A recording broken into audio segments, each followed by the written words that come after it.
In the landscape of figure photography, one group strived for tangible and dynamic displays. No time to explain, dead in the rows!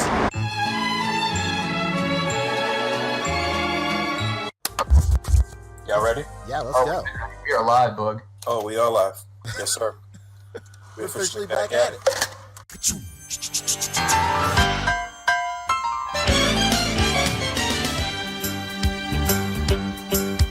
It's a rare condition this day and age to read any good news on the newspaper page. And love and tradition of the grand design, some people say, is even harder to find.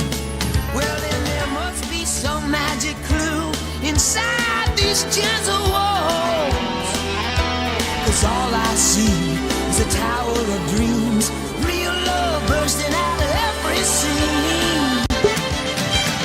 Days go by, it's the bigger love of the family.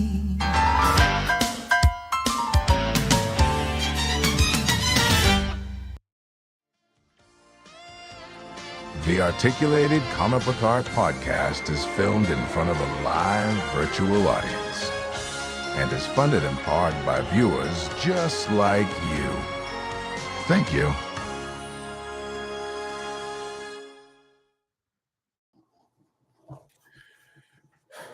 Yes, sir. We're officially back at it. Both Nice coming at you with the Articulated Comic Book Art Podcast episode 363. 363. I'm your host, Boog Nice. Got my boys with me, Rick Dom, Pancheezy, and Astroform, and D. Walt is here as well. I guess Pancheezy will be joining us here shortly at some point, but we back Friday night, June 6th, 2025, the year of our Lord. What's good? What's popping? Whose job is it to keep up with the numbers? Who's at home with an abacus and be calculating the episode numbers? I mean, technically, P always knows because he's setting up everything. So I never know. Yeah, we always forget it. I'll Sometimes Boog will be very confident in the number, and he'll go, "Hey, it's episode number blank blank," and then we're like, "Oh man, that's like 30 off," and then we'll go, "Oh shit, okay, well it's this one." That's crazy. Well, it's 363. I'm gonna remember now. Next week will be 363. 367. So I got it. I'm gonna pop quiz y'all next time and see if you have a favorite episode number. Like if there's like one particular episode where it was like something that happened that stood out, and it's like, you know what I'm saying? Y'all could do like one of those episodes where they do like a flashback where they like look back on the season and they like do reruns and shit. That'll be fun. What's going on, man? Why are you looking like Puff Daddy right now? Don't do that. Tell him. Don't do that. That is no longer a compliment in these streets, sir. Have you guys been following the Puffy case? This shit is crazy. Oh man, my favorite part is seeing the court artist draw Diddy looking mad as fuck at the court artist. Yeah, and he just looks at the court artist like, "Man, why the fuck are you drawing me?" But you know what? She's like capturing that nigga's spirit, yo.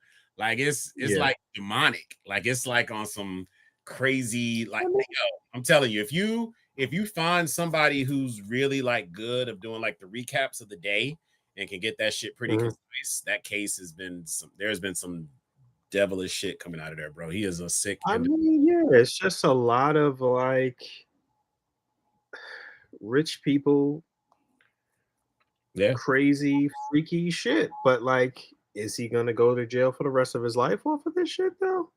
I mean, again, the hardest thing to prove is gonna be, based on all the shit that's coming out of court, the hardest thing to prove is gonna be the racketeering. And it's just because they have to tie all of this shit back to his business. And there have been enough people testifying that he has been using business funds to do some nefarious shit. Like his accountant, the accountant for Bad Boy, was on the stand yesterday. And he was like, tried to, on some plead the fifth shit, like tried to say that he didn't know where all the money was spent, didn't know if it was Mr. Combs's money or the whatever. It's crazy, bro. The whole thing is crazy. And just I pray for peace for the people that are involved and the people that he's like just made their life hell while they work with him. It's a lot of crazy shit, bro.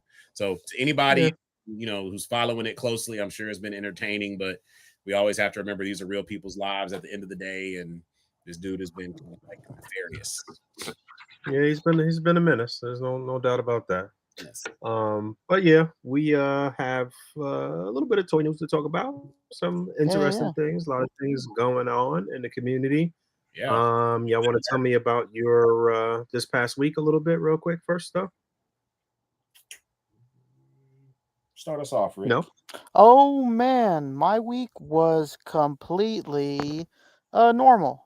It was very par for the course. Although this Wednesday I was on Between Two Sentinels with the rest of the NMO and Machu and J-Shot. Thanks to those guys for having us all on and being ridiculous the whole time and being silly and whatnot. It was really fun. We just talked about whatever the whole time. We were we were really lost in like just having a fun time the whole way through. We were like trying to bring up topics and then we get lost. Yeah, shout out to Machu and J-Shot and the rest of the guys, Lago, Jesser and everybody. Yeah, shout out to those guys. Love them. Love those guys. I love them. Very nice. What's been going on over here? Nothing. I've been trying to get back on my fitness groove. I realized I had just been in like a funk lately, and I was attributing that to the fact that I was just being a fucking lazy couch potato and was turning into like your stereotypical nerd collector. I'm just too plugged in, man, to just the internet and TV and collecting and all of this shit. So I started getting back in the gym, started doing a lot of like cooking from home. Just trying to get right this week. I mean, that did not stop me from some impromptu buys. I told you guys that I stumbled upon. I am not a Hellboy collector at all. Like I've seen the movies, but I ended up buying that 1,000 Toys 30th anniversary Hellboy. Yeah. Just on the strength of, I was like, man, I don't have any Hellboy representation in my collection, and it would look cool next to Spawn because they're both from Hell, and that was literally the motivation. So it was cheap. They had it on sale on Amazon for like $119. Got it the next day, and it was a really cool figure, man. I enjoyed it. So it's a nice figure for sure. So usual, just playing catch up on shit. This was a slow week at work, so spent some time binging some anime and working out and cooking. So pretty light week. Yeah, that's good because like 80% of the time I feel like you're not even home. I know. I'll be on the road a lot. So it's this being able to just be home and our construction shit is done. Really good. My kid takes the SAT tomorrow, which is crazy. Oh my God. Getting ready to start senior year in the fall. It's Nice. Crazy times. Life keep on spinning. No doubt. How about you, man? My week was cool. Shit last week, right? Yeah, I was. I worked overtime every day this week, so I was a little like whatever. But what did I do? What did I get? I feel like I got some stuff. I guess that was last week though.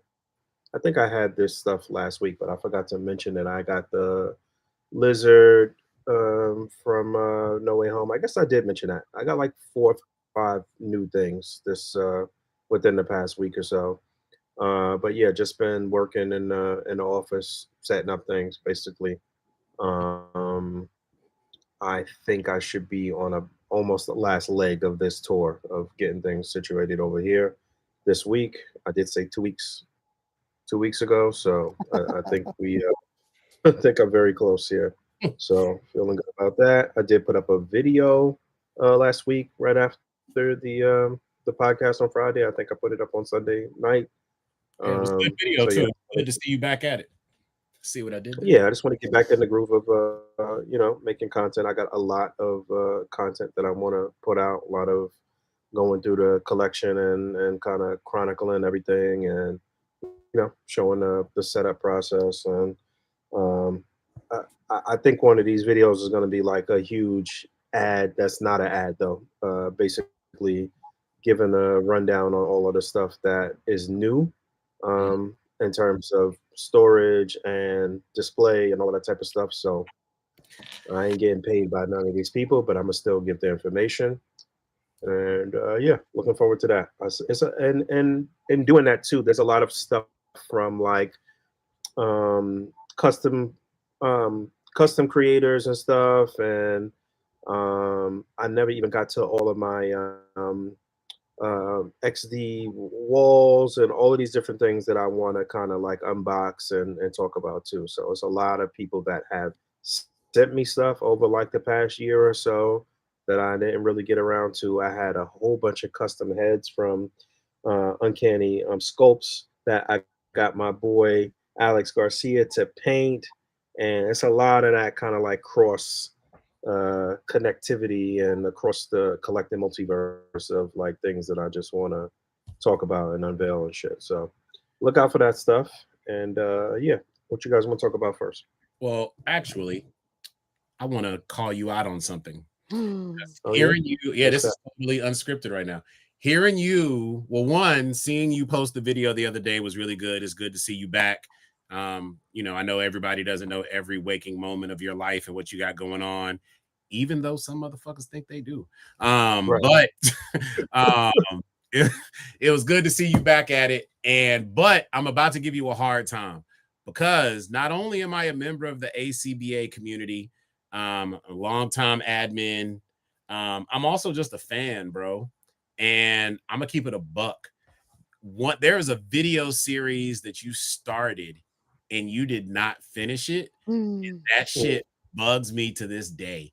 It was when you started doing a series of like chronological order of a character and the releases that they've had over the lifetime of Legends. And the one figure that you did it for was Hulk. And you got like halfway through going through literally halfway through. Yeah, you got like literally halfway through the review of all the Hulks. And it was dope as shit because you literally started with like the very first one of like the Toy Biz joint. And then you started working your way through. And then after like 8 Hulks, you were like, all right, we're going to pause right here and we'll come back and do a part 2, blah, blah, blah. And to this day, you have not done a motherfucking part 2. Yeah. You know what? Somebody asked me about that like literally like 2 or 3 days ago too. I think on Instagram, somebody was like, you still need to finish that Hulk video. And at this particular point, it would actually be kind of fitting to like top it off with the maximum Hulk, but I didn't buy the maximum Hulk. But the beauty of it is, bruh, is that now that we've entered this era of Legends now re-releasing shit and just doing it through the lens of like they have better sculpting and better paint and better face technology, better articulation. We're in a position where like people are having to make a choice in their decision and make a choice in their collection of like, am I cool with Wolverines? Like, am I good on all the, do I not need to buy another Wolverine? They just released Maximum Spider-Man and it's supposed to be the definitive version of the character, but we know they're not going to stop making Spider-Man, right? So I think, no pressure, because I know you got a lot of shit on the plate, but I would love for you to bring that series back. And because now it is ripe for the picking, and it's like, this would be a really great time to kind of let that be one more thing to add to your plate. No doubt. I'm with you there. You just reminded me about something. Oh, I was seeing a lot of people in terms of the Maximum Hulk saying that, you know what, I don't have any other Hulk, so I'm fine with this being my kind of like first Hulk, or I haven't been collecting Legends for a long time, so I didn't get all of those other Hulks, and like I'm back in it now and I'm getting this, and like I'm totally fine with it. So I'm seeing a lot of that going around. And again, I talked about this last time too, but I just been seeing a lot of great pictures still with the Hulk too. Like, you know what I mean? Like I don't love it. I don't love the rollout. I don't love that it's not totally new, but shit's kind of growing on me a little bit though. I mean, we didn't get it. None of the three of us got it, right? You didn't get it, right, Rick? Nope. Yeah.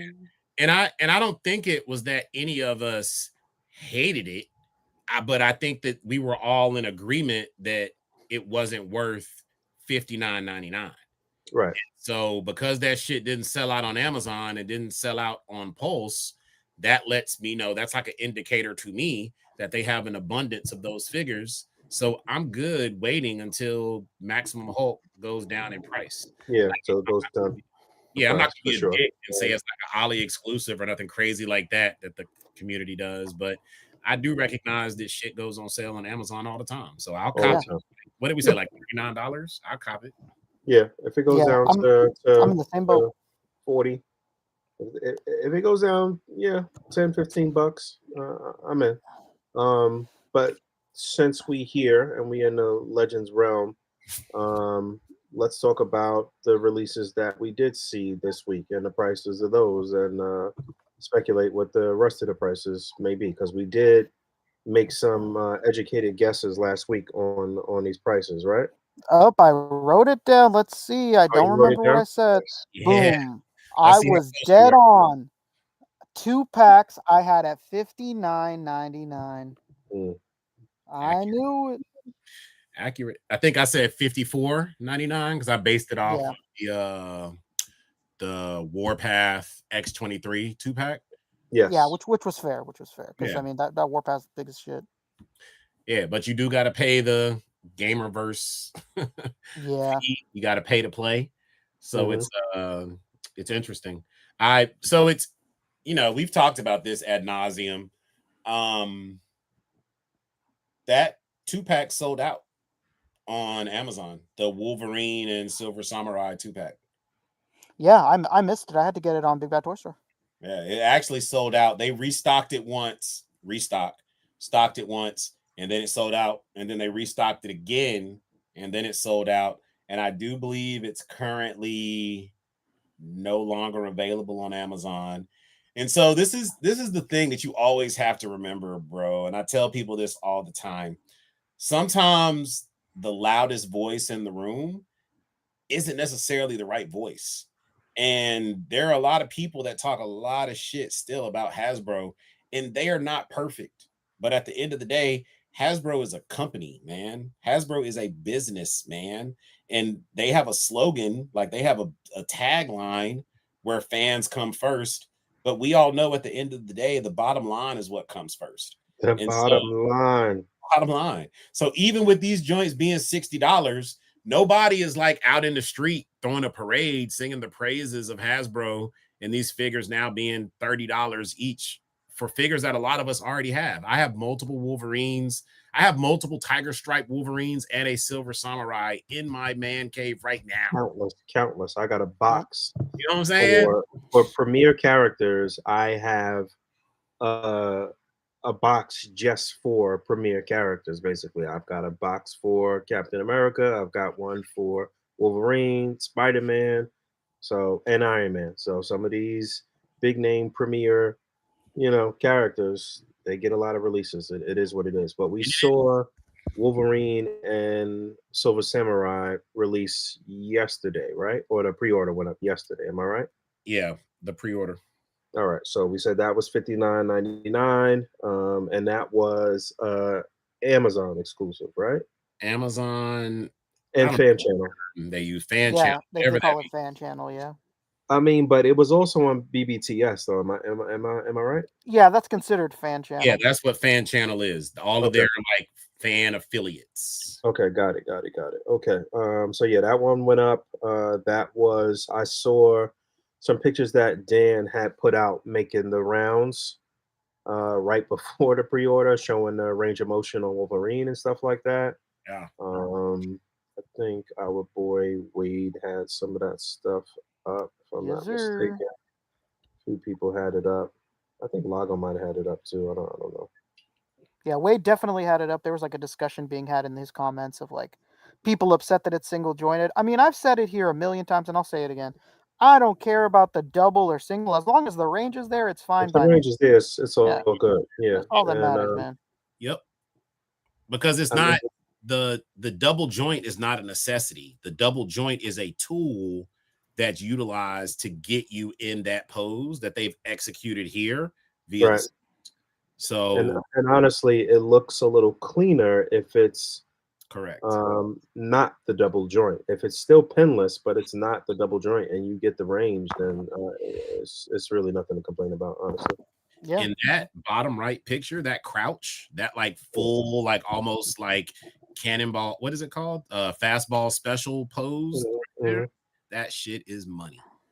Yeah, I'm interested to mess around with this guy, do some swaps and some kit bashes, and really see what the range of everything is like. But again, this was the Wolverine and Silver Samurai 2-pack. This went up yesterday on Amazon and Fan Channel. $59.99 was the price tag. And then today we saw, what did we see today? Psylocke and so many different times and shit. Psylocke and Thanos. So yeah, Psylocke and Thanos went up at 9 a.m. Eastern time, so that was 6 a.m. Pacific time. I don't know what time that was in the UK. What are they, like 12 hours ahead or some shit? I don't know. 9 hours. I've never been. I don't know. So kind of weird time for everybody involved, basically. But yeah, Thanos and Psylocke went up. And that sold out almost immediately, right? 12 minutes. 12 minutes. But there was some controversy with the time, and a lot of people in the community, rightfully so, are upset because on the fan stream or whatever the fuck they call it, with Dan and Dwight, they said that this was going up at 1 p.m. on today. So after the fan stream, Dan posted online that that was a mistake and it was actually going to go up at 9 a.m. But apparently a lot of people didn't see that message that Dan posted on socials. So a lot of people missed the pre-order today because if you weren't like in a community or follow somebody who's in this shit every day, you didn't get that message. So yeah, like if you just watched the stream, you were asked out. You were asked out. And see, there it is right there. So that warranted, like I get it. Like we knew what it was going to be, and we talked about this last week that the Target experience is not the greatest when it comes to putting in pre-orders.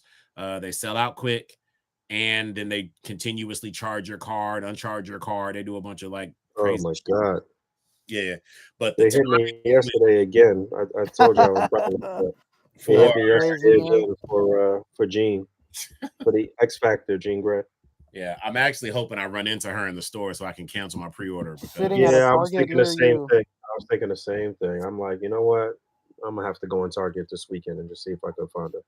Yeah, they're there. They're there on mine, but I mean, they won't let you buy them. They'll stop you when you're at the What's thing. the actual street date? Because it's still saying like July 20 something for. Yeah, I checked it today. It's still July, whatever.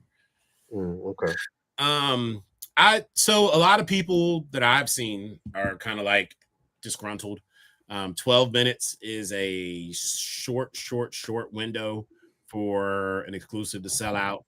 I don't know. Like I think that if you've been at this for a while, you kind of know what it is, right? Like I had my first alarm set at 8:30, and then I had my secondary like go to Target app alarm set at 8:55. I made sure all of my credit card information and everything was up to date on my Target app. And then there were like multiple people that like at 8:45 this morning and had like found the link. Like shout out to Toy Shiz. They were one of the groups that like posted the link for Thanos and Psylocke. And don't forget Weapon X also went up today for pre-order. Yeah, Weapon X went up at later in the afternoon at the 1 p.m. time, right? Am I right? They both went at the same time. Really? Yep. Okay. Well, I did get Wolverine and Silver Samurai, but I didn't get either of the things that went up today. I didn't get Psylocke. I didn't get the Psylocke and Thanos 2-pack. I didn't get Wolverine. I'm not concerned about Wolverine. I'm sure we'll see that in stores, no problem. Yeah. I'm not even really too concerned about Psylocke. I've been saying this. I'm pretty sure that we'll see a regular retro card release of Psylocke. They'll probably do a retro card release with maybe one different head sculpt, and maybe the blue will be like a slightly different hue or something like that. But Yeah, I'm sure they have big plans. you change the hair color, you give her less of the accessories, you know. Yeah, 100%. Um, Yeah, but she does. I'm sure they have big plans for Psylocke because we still never really got the first version of her in her X-Force uniform, which was basically similar to the classic uniform, just in like a darker color. Am I right? The one that we did get for X-Force was like the later run Yeah, when the last. Archangel had already turned bad and whatever. Yeah. Um, so they owe us that version, and then yeah, like I said, there is Jim Lee. This is basically the Jim Lee costume for her anyway, but they may switch it up with a head sculpt. I can't see that they won't give us this Psylocke single carded. Oh, I was also saying that I could see her being released in a 2-pack with Sabretooth as well. They might go the same route that they went with Venom, and they gave you that VHS animated series Venom with the cell shaded, and then I think there was the 3-pack.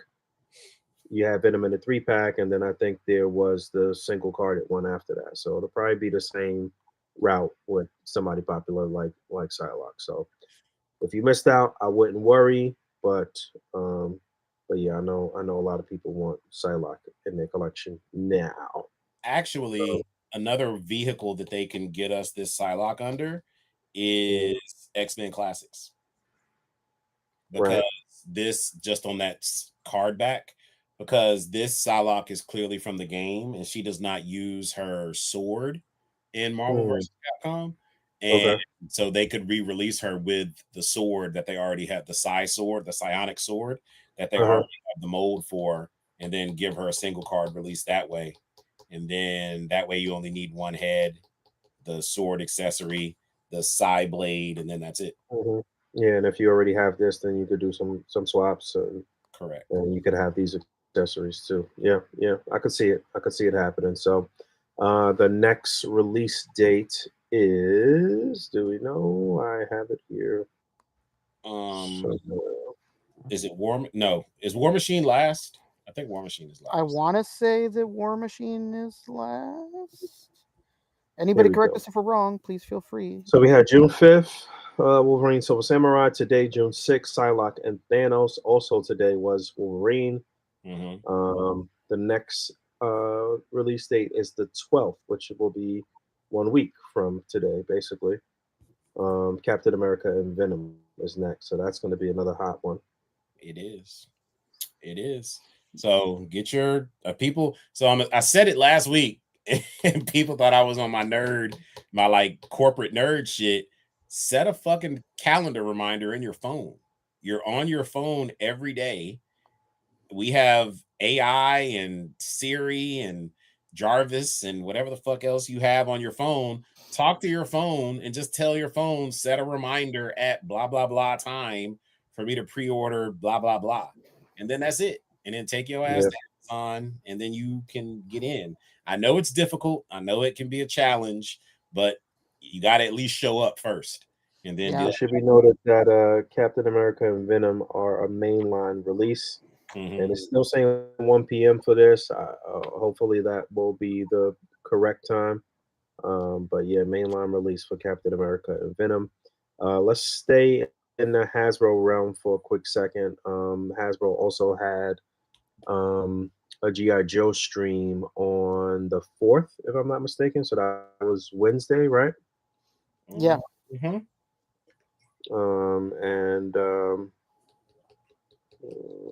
can I see the G.I. Joe stuff? Who has it? Who would have it? Because I don't think Logo posts about the Joe stuff typically.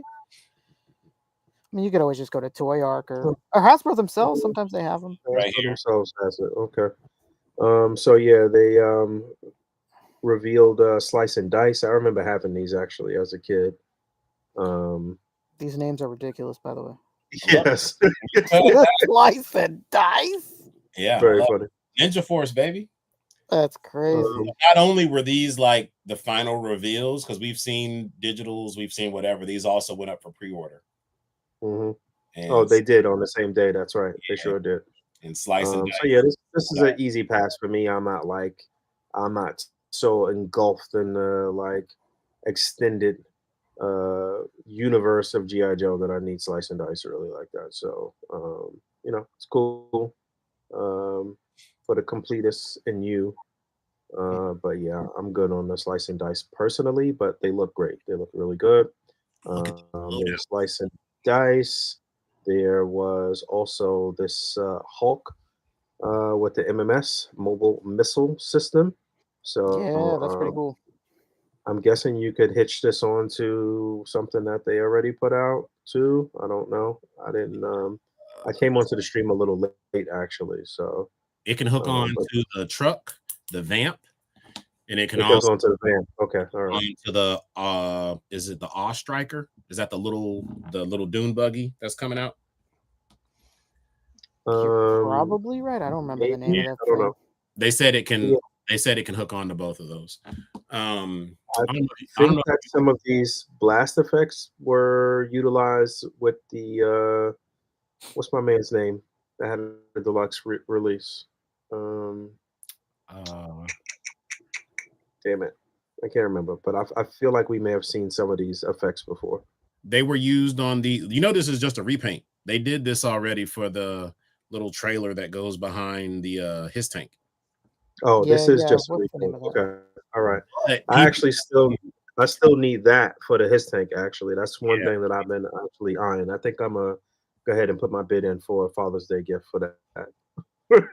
People were giving hell in the chat though, because I would not have noticed this, but they said that on those effects, the one for the flare in the back from the missile launching is backwards. It's backwards? Oh boy. Yeah, they said that when a missile launches, it's smoke, then fire. And they said it doesn't make sense for it to be fire, then smoke. That's not how that's not how propulsion works on a missile. Okay. All right. Was it like that for the They said it was messed up on the Cobra version, and people commented about it and messaged Haslab about it, and then they just ran and they still didn't fix it. Yeah. Interesting. Okay. That's good to know. But I do want the Cobra version to add on to his tank. I've got a great spot for the his tank already. I've been really just mapping out where all of my like permanently displayed things are gonna go. But yeah, they showed off this, and they also showed off this guy, Budo. Budo, number 174, Kyle Budo Gesso. So yeah, this was one that I did not have back in the day, but pretty cool. A lot of cool accessories, some really nice head sculpts. You can strip them down and take off all of the gear. This is really cool. I think he was telling me that there was like a Valaverse version of this too. Or like I don't know that it was supposed to be this, but I feel like you told me. Like, Tactical Samurai. I don't know his name. You know, I don't really collect a lot of Valaverse stuff, but people were just comparing it because I think Valaverse has dropped first, and then the real deal came out, and then you know how people do. They started posting. Yeah, they did the Toy Story with the Valaverse stuff. Yeah, with the joint falling in the trash. This one thing I will say, bro, like man, you get your fucking value in a G.I. Joe figure, bro. Because this, as you go through those pictures, it looks like you're looking at like 3 or 4 different characters, different releases. Yeah, 100%. Like, and like I watched them as like they talked about their like methodology of how they put this together, and the way they described it, they were like G.I. Joe was always a line that was like Barbie for boys. And it was basically being able to play dress up with boy dolls. And they're trying to capture that same aesthetic just in the 6-inch form.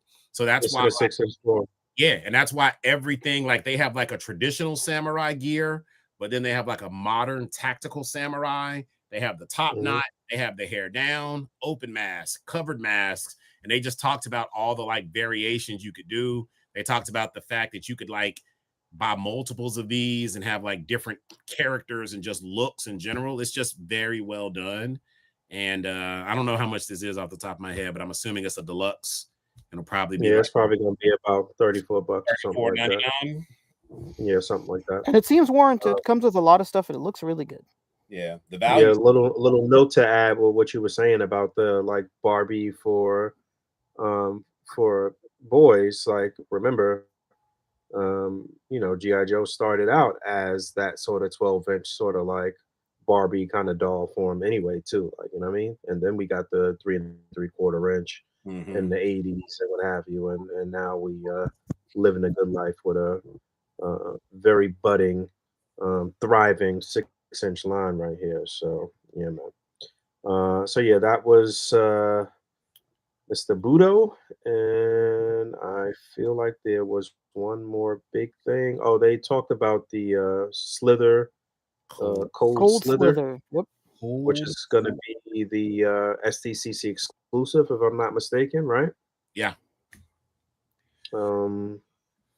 They had like a video or something that they had put out, if I'm not mistaken. I'm like, I don't know. All out for this shit. They got like songs. They got like all kinds of stuff that they're doing for this. Yeah. Yeah, and you'll be able interested in, to you'll be able to see them live in San Diego at Really? apparently a very famous venue called Brick by Brick. And that's why the Wow. date is there with the doors open at 8 p.m. because they'll be performing there. Yeah. Their hit single.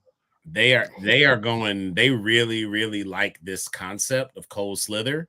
It'll be interesting to see if they do the Joe version of this. Remember, I don't know how deep y'all are into G.I. Joe. I know that you. Yeah.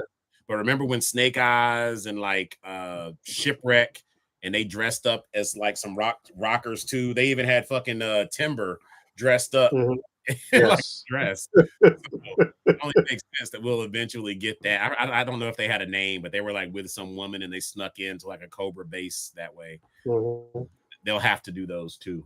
But this is cool. Like, I remember this episode. I remember this from G.I. Joe. It's one of those things that if you're a completist, SDCC is the best way to roll this out, because it's like, if you want it, get it. If not, don't trip. Yeah, it's not a mandatory thing that you need to add to the collection, but it is a nice sort of like in-packaged piece and something that you could hold on to down the line. Might be highly sought after and worth a bit more down the line too. So yeah, there was that, and then the thing that really knocked my socks off, the best thing I think that they showed, was them continuing their sort of like, action soldier line. I'm not sure if that's what this is part of. I forget what the actual imprint is. But yeah, we're gonna, just like we got the firefighters. Well, first we got the Navy SEALs, I guess was the first one, or was it the action soldier, the kind of like desert gear? I think they both came out. I think those might have came out at the same time. Yeah, it was the same time. The Navy SEAL, and then like the sniper, the desert sniper dude. Okay, all right. So yeah, those were dope. Those are excellent for just world building, for just regular old generic troops that are, if you in your Marvel universe, they are not quite SHIELD agents. They're not like, they're not FBI. You could do a lot of cool things, man. Like, you could do a lot of cool things. So yeah, we got the Navy SEALs, we got the soldiers, the firemen, I think, are on the way, if I'm not mistaken. I don't think those have released yet, right? Not, but they should be coming soon, actually. I think they drop over the summer. Let me check my pre. Okay. Yeah, And then I they think they're in unveiled, August or July. So and then they unveiled this. Police. What we think? Yeah, what's going on? It's still fuck the police over here, but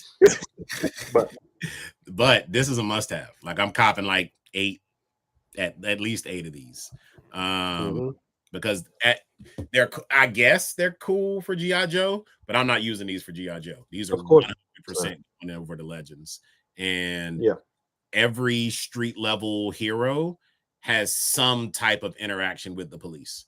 With the police. Spider-Man, 100%. Daredevil, Luke Cage, like all of those cats have some type of encounter with the police, whether they're helping, whether they're hindering.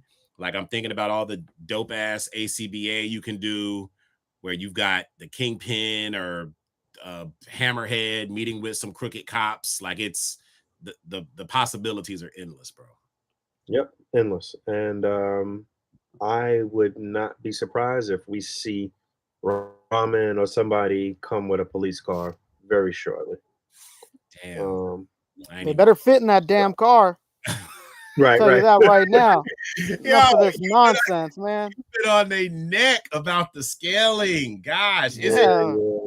it's not that bad on the Ramen Racer. I mean, it's not that bad. It's manageable, but to me personally, it's worse that even with imports that are supposed to be like true 6-inch scale, it's still a little tight. Like, you know what I mean? Yeah, I'm like, saying, man.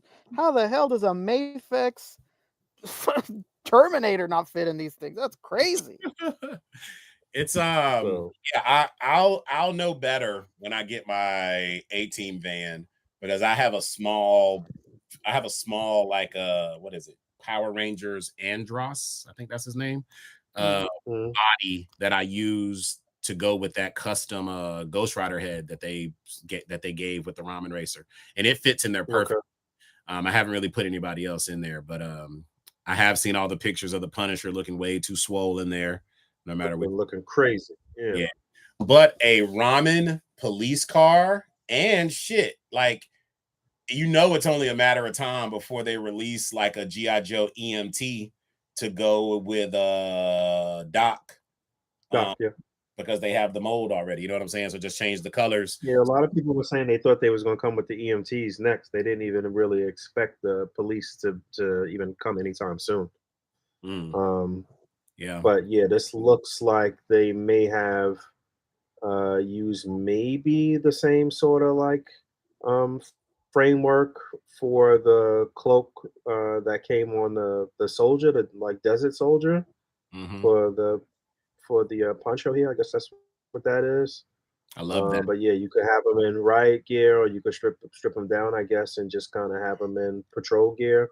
I see the patrol hat. I see the riot gear hat, flare, a baton, pistol, handcuffs, Coffee cup, Punisher, right, shield.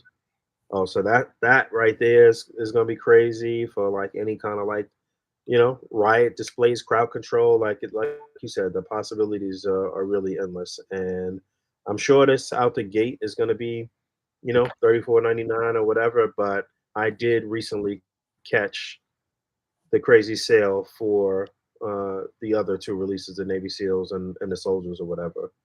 I think I picked up like 3 more Navy SEALs like a month or 2 ago. Actually, caught them on sale. The good. You guys actually, I don't know if I told you or y'all told me, but Ross had, because remember they did another 60th anniversary where they did the female sniper and they did the paratrooper, and those were showing up at Ross, I think absolutely $14.99. Yeah, $14.99. That's right. That was unexpected because I didn't think that those would get marked down like that because I never saw those in store. I never saw those at Target. I saw them one time and never again. Yeah. Can you do me a favor though? Can we go back to the policeman really quick? Because as dope as it is to army build these, the one thing that could be problematic is this head. Is this on that double ball joint where there's like the neck in the middle that connects to the torso, that then the head sits on top of that neck? Or is this going to be one of those things where the neck and the head are all one piece? I don't think they make one where the neck and the head are all one piece. Yeah, I don't know. I'm not 100% sure, because if you look at the Caucasian head, it looks like it's all one piece there. I don't know. Well, I know that they do a neck attachment, so that you can swap out the heads and not have like the white neck on the black face. I think the Wave 1 Duke has that. That's the one that stands out in my mind the most, where like the neck is its own separate independent piece. So if it is, I hope so, because then I'm just thinking about the head swaps that I want to do, because I want to have like an Asian cop and I want to have like some white cops. I want to have a bearded cop. Yeah. You know what I'm saying? Yeah. So definitely. I mean, in this day and age, I wouldn't worry about that. Like there'll be somebody to do some type of mod or kit or whatever. Like we eating, man. We eating real good out here in these toy streets, man. and another thing, so- I told you this in the chat. A really good thing that the Joe team does is they do both genders. So if we're getting the male cop, eventually we will get the female officers as well, which is also dope. Yeah, I could see that happening 100%. I never got any of those like Valkyrie, other female soldiers, but I do want to double back for those at some point.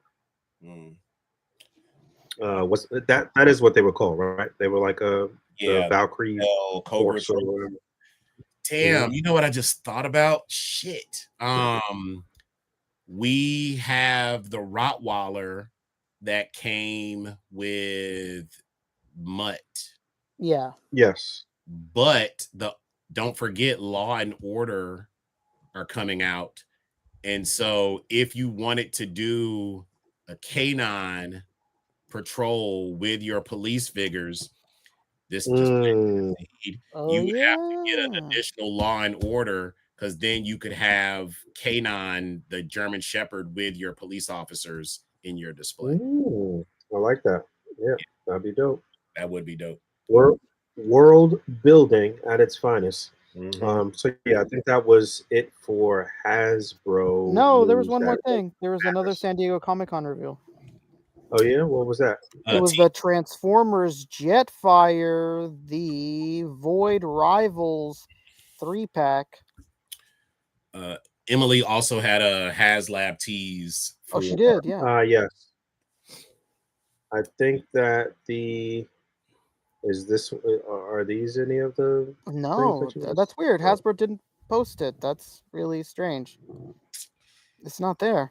I don't see it, but it's a Jetfire repaint with the nice windows being painted like a matte blue color. I'll see if I have that. Now chat it too. I checked Toyshes and I didn't see it there either. And I checked Logo. Okay. Logo didn't have it. I don't know why nobody has this thing. Oh, there's the Wolverine, by the way. Yeah, there's that Wolverine. I'm waiting until I see that in the store. That's what I said. I didn't feel like this was necessary for me to get an upgrade for this. I mean, the other one could be better. So hopefully this is better. I mean, do you have a tank for yours? Is yours like, where do you, I don't know. Like I'm not even tank. Not even.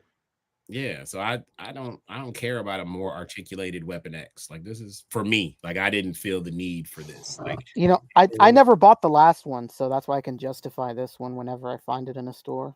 Oh, okay. Yeah. But I would have been the same. Like if this would have came out, this just would have been another moment of me thinking like, why would I need this? Yeah. Like I ain't get it. But I'm sure there's always somebody who needs this, and we have people that enter into this hobby at different points in time. So props to them, props to you. If you like it, I love it.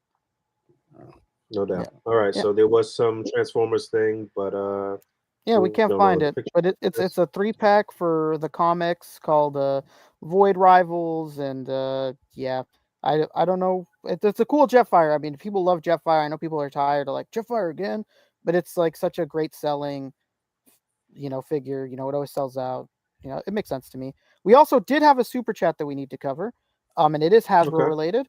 So we got a very generous super chat from Jerry, unless it's supposed to be pronounced Jahari, but I think it's Jerry. Thank you so much. As all of you know, we are on the road to Comic-Con, and all these super chats are going towards the Comic-Con fund, baby. So thank you so much for everybody that super chats. Thank you. And thank you so much, Jerry. And he says, Skybound / Image Comics Energon Universe titles got me into G1 Transformers, which led me into mainline Hasbro.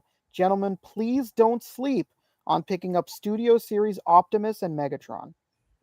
Brother, I'm just waiting to find it in a store. I want the Studio Series Optimus Prime, but I want to find it myself on a shelf. I do not want to order this thing and pay some sort of shipping or something from somewhere. I want the feeling of finding it in a store. Although I haven't. That Studio Series is like the nicest Hasbro release Prime that's out right now. I sent you that picture of the Jetfire into the chat that we have. Yeah. Share it. I mean, it's cool. And that's coming from the resident like Transformer lover. I don't know. Like this line is not for me anymore. Like I've been, Rick, I've been collecting third party since like the OG days of like iGear and Fans Project. And so like I would say 90% of my collection is all third-party Transformers from Fans Toys. And so like I get it, like this fills a void for people, but like seeing people pay all the money that they just paid for the Haslab of Omega Prime, like $300+ and then it had like all those like QC issues when it got there. It's just nah, bro. It's not the move, huh? Yeah, they shit the bed. And then Hasbro and Takara, they've had the Masterpiece line. I think it just ended like this past year, but they've had the Masterpiece line for like, I think like 15 years. And in 15 years, we only got one Masterpiece Grimlock. Like they didn't even finish the fucking Dinobots. Like, yeah, that was crazy. That was crazy. But I'm looking at my Dinobots right now from Fans Toys, and they did all 5 of them. And they're like one of the centerpieces in my Transformers collection. Yeah, and the problem with the Masterpiece line is that those retail prices were getting disgusting and nobody was buying it. Yeah. They were so outrageously priced. Prices sometimes. are It was still disgusting, terrible. but yeah, 100%. Yeah. I'm glad the Masterpiece line is gone because I think that I didn't know anybody that was still collecting the Masterpiece line because this was just so expensive, and you could just buy better at a third party price at a much lower price too. At a much lower price, yeah. I held on to only that Optimus from like 20 years ago or some shit, whatever that was. I forgot. Yeah, it was. the anniversary Optimus from MP10. MP10, yeah. MP10, yeah. So this is what I'm saying, bro. Wait, like, what was before the MP10? The one that was MP01. MP01. Oh, that was the one that had more like die cast or whatever, like, right? The MP10 was like the Walmart one. Yeah, that was the OG, the very first Masterpiece figure. But that was like shit, almost 15, like now at this point, that may be like 17 years ago. Yeah, something like that. Yeah. But again, cool that the Jetfire's there. I don't know how much that costs, but these are my babies right here. And like fans, like it, I wouldn't have a Masterpiece Transformers collection if it wasn't for Fans Toys. So the fact that they've done all of the G1 crew, and now like they're doing combiners. Like I have Superion, they're getting ready to do Devastator. Like this is like the kind of stuff that my kids would play with, but it's cool. Shout out to Danny LeBlanc. I know he recently got the Devastator from one of those companies. I don't know what it was, but what's one of the recent ones that was like a combiner where you could get all of them, and they were like pretty expensive for each individual. That little one, the one that we laughed at, that was on the Haslab. Nah, it wasn't. It's not tiny. It's third party. Pretty large. The last combiner that they released that was a Haslab was Leo Kaiser. No, this was third party. I'm pretty sure. That big ass, the Metroplex, the huge one. I'm trying to find it. I'm really glad that they're out of this whole quote unquote like high end Transformer game because that MP line was getting was getting really bad. Third party's doing a good job, and there's plenty of options out there. So yeah, I think that was the right move. they let go of Masterpiece and rebranded it, and now it's something else. Oh no. Yeah, and I think they're starting again with another prom, so we'll see. But not for me, bro. I know this is the longest you guys have ever talked about Transformers on the podcast, so thank you. No, you know what? When we had Fabio on here, he never knew how to pull the plug sometimes, and we would go on for a long time on subjects we did not give a damn about sometimes. But no, I respect it. I'm a big Transformers fan, and again, this Jetfire looks good. Like I remember back in the days of Chug. Anybody in the chat that remembers those days? Yep, classics, United and Generations. Yeah, so Chug was a big deal. This would have been amazing to have a Jetfire that looked this good back in the Chug days. But so they definitely are doing their thing, and they've come a long way. The studio series looks very faithful to the cartoon, so I'm not shitting on it. It's just not for me. Yeah, and you know, and it's a much more accessible price point. I like them staying in that lane. I like them doing the more affordable, like every man's, Transformer figure, because I think that line needs to exist. Yeah, and that's how you keep the line alive, to be honest, because Yeah. that I do see kids like picking these up when I'm out hunting for stuff, and that always, as a Transformers OG, that warms my heart to see the kids are like, oh, cool. Well, it's different though, because kids now will be like, oh, cool, Bumblebee. And that's like who they're feeding for. And I remember when Bumblebee was like not a popular Transformer at all. No. Which is crazy. There was oh yeah, the Galactus head. This was making some waves the past week. Yeah, everybody's like, the toy photography you could do with this. The Galactus was trending on Twitter last week too, or this week rather. It's always funny to me that this is where we are as a society. Like these popcorn buckets are like a thing. Like it's crazy. Because I guess I'm greedy. Because when I be looking at these, I be like, how much popcorn is in that? Am I getting my money's worth of popcorn when I go to the movies? But put popcorn in this shit, and it's ruined anyway. But they're always sold out. So I guess they found a niche. What is it? Niche. Niche. They're cool. They do some cool stuff with these. Really quick, I don't want to forget. Emily gave some clues for the Haslab for Joe. It'll be revealed at the end of this month.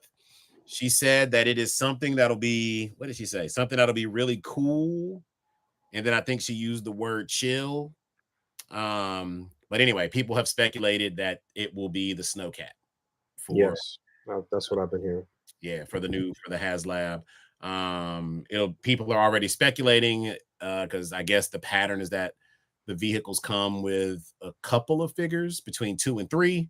So the conversation now is, should the Snowcat come with a mainline figure like Iceberg and be trapped behind a Haslab? To which I think yes. Young Jeezy's old clothing line. Iceberg, y'all remember Iceberg with the fucking Looney Tunes and shit? Yeah, I do. That was a good time.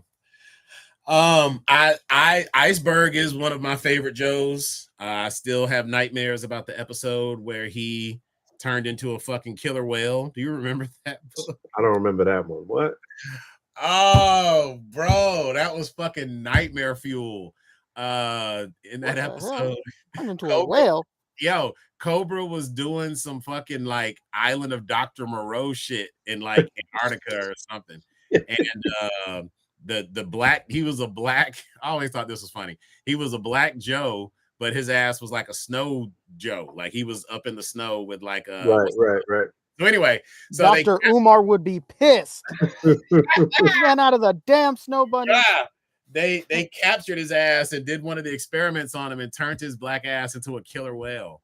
Yeah, that was one of his claim to fame episodes. But anyway, I hope that he does come with the Snowcat because he was always one of my favorite Joes, a black man out there, came with some skis as part of his action figure set, and I thought that would be really cool. Oh, yeah, that's got to happen, I think. Yeah, we'll see. I doubt that they'll include the killer whale, but I can't believe you never saw that episode, bro. That was like that episode. Now that you mentioning it, though, I'm like, it's coming back. Like I'm vaguely remembering it. I got to go look up that episode. Yo, it terrified me as a kid because I'm like, why did they turn this black man into a whole ass killer whale out here? Brian Merchant is saying Frostbite came with the original vehicle, so that could that's probably going to be one of them for sure. Right. Show. But people were mad when Wild Bill came with the Dragonfly, and I'm like, but bro, that's his vehicle. That's his vehicle.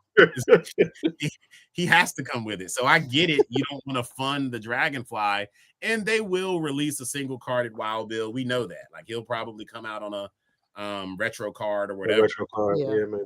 But you can't be mad when the driver comes with their vehicle. That's kind of like, because if you don't do it, it's shitting on the people that do back to Haslab. Mm-hmm. There was one thing I wanted to touch on. I guess we kind of jumped all over the place. Did we talk about these like extra fans, like the wrestling fans that were released? Did we talk about those? We've brought them up, I think, like very passingly before, but Machu has them. A few other people have them. They look pretty good. Shout out to Machu. Yeah. I saw you in the comments earlier. Machu. They look pretty cool. I mean, they look ridiculous, but like, I mean, wrestling fans are ridiculous, you know, like that's they kind of supposed to. So yeah, and like, you know, as background characters, you know, it's money. It's good with me. I don't know if he has a picture of them, but I know he has them.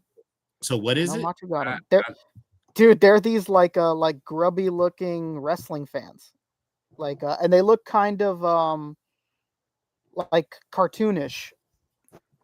Like when you say wrestling fans, like for the stands, like literally people in the stands, yeah. Oh wow, literally designed to be extras from the stands of a wrestling venue. I mean, literally extras from the stands, but extras in your display and shit. Like, you know what I mean? Like just like crowd people. Crazy. Well, what are they? Are they 6-inch scale? What are they? Yeah, they're 6-inch scale. They're by like a company. I don't think I've ever heard of them before. I'm sure they've done other things, but I've just kind of came out of nowhere and like just dropped a bunch of these shits. Like, hold on, I'm trying to find these. Yeah, so they're really funny looking. They're just like civilians, just wrestling fan civilians in their, you know, they look a little goofy, but I personally like that they look goofy. Oh, I have the pictures, Boog, if you want them. Oh yeah, hold on, I'm bringing up Michael's page. I think he. If he has them, then we could just go with that. Well, here's one. There's one of them. Oh, they're articulated too? Yeah, they're articulated. Yeah. Absolutely. Yeah. So wait, is this a Kickstarter? No, people have them in their hands right now. You could cop them right now. Shut the what? Look, there's another one right here. Man. I think most of these people here are part of the series. The little kid right there is one. Yeah. Yeah. One of them looks like the Wrestling Hound. Shout out to the Wrestling Hound. I'm sure he'd hate it that I said. Well, he shaved his head actually. Damn, maybe Hound doesn't look like you no more. That's crazy that these exist, bro. I'm gonna go to the actual company's website, I guess. Figures Toy Co., I think is the name of it. Is that what it is?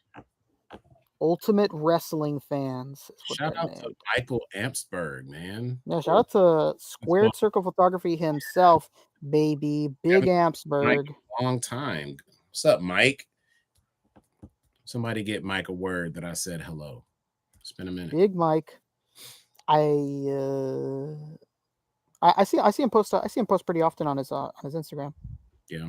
Let me see if he actually gave a shout out to these people. Wow, it's crazy. And it will. Yeah, here we go. So this is them here. Yeah, this is some of them. I'm sure they have the website here. Yeah, that's them. That's them. This is the company, Figures Toy Company. Very inventive name. All jokes aside, these are really fun. I think. I don't know. I think it's good that they look kind of goofy. Like I know some people don't like that they don't look realistic, I So they saw don't. my man Sal. I saw Omega Red sharing them with the NECA cartoon turtles, and they look Yeah, they work perfect. with that too. I think. Yeah, Yeah, they for look really sure. good. I mean, if you're going for like a comic display, Yeah, these work. Like, depending on like you can make this work in ACBA. I'm very surprised that they have so many variations right out the gate, though. That's Yeah, what's they wow. came out swinging, I man. mean, they're using the same buck for a lot of these, but there are lots of variations because they're using different overlays and like whatever. And obviously, you could probably, customize some of these yourselves. And like, if you don't want the like super cartoony heads, you could probably swap some different things on. I could see you like really making something out of this chick by just swapping the head and doing something. They got a lot of hands too, Yeah, Yeah, by the yeah. way. And there's even an accessory pack for them that comes with like popcorn buckets that are like thrown about. It comes with belts like number one fingers.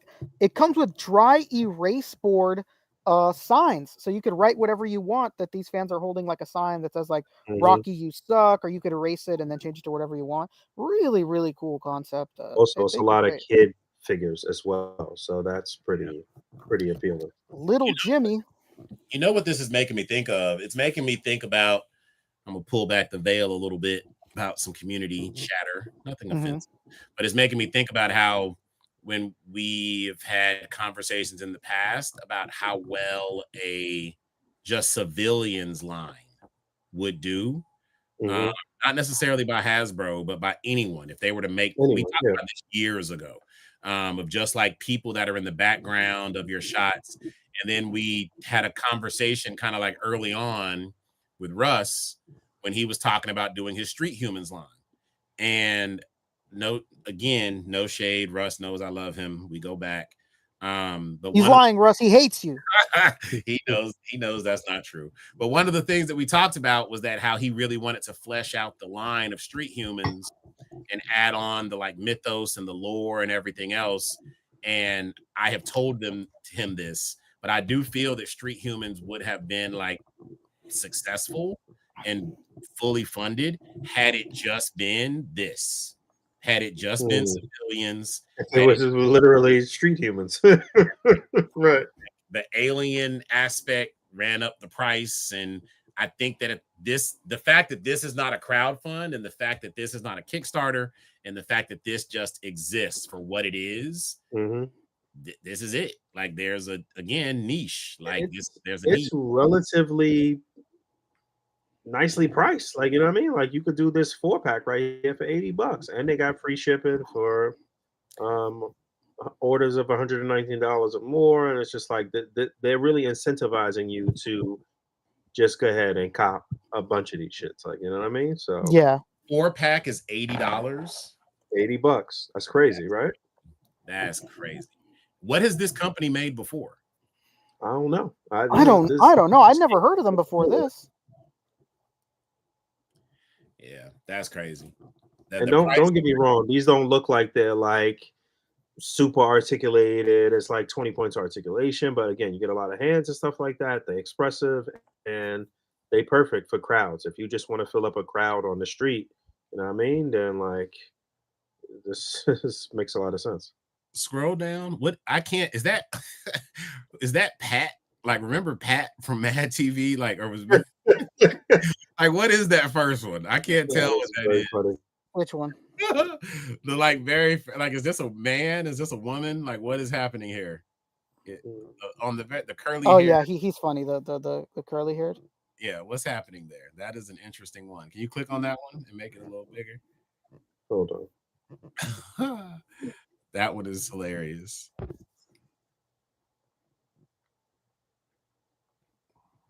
But yeah, these are cool. For what they are, they're cool because I know this from looking at tons of ACBA over the years, people get hella creative with the figures that they use for their background figures. I've seen everything from fucking Lord of the Rings people. I remember, I think you and I were some of the few people in the community that had that little Percy Jackson little boy. Remember when that figure was going for stupid money, Bug? And Boog also had the what's it called, the Wonka kids, and those things are expensive, I think. I don't even remember those. I didn't But even yeah. realize I wasn't sharing the right tab this whole entire time. Oh, okay. So what's going on with the angry? My chick just went through my phone. Figure.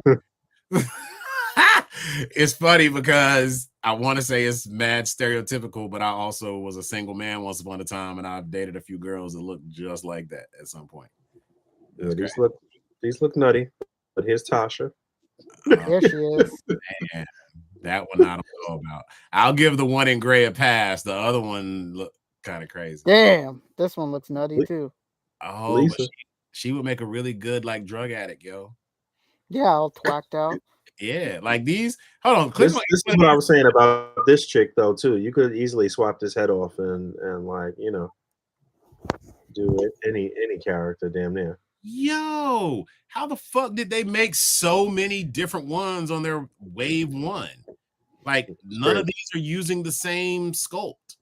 Yeah, some of them are. I think the thing that they're doing is that the overlays are different for the females, so it seems like it's a different body. I see it. But the overlay is what's changing. Same with the I males too. Ones at the top, and they had the audacity to give accessories to these two. They got glizzies, brother. Come on, glizzy.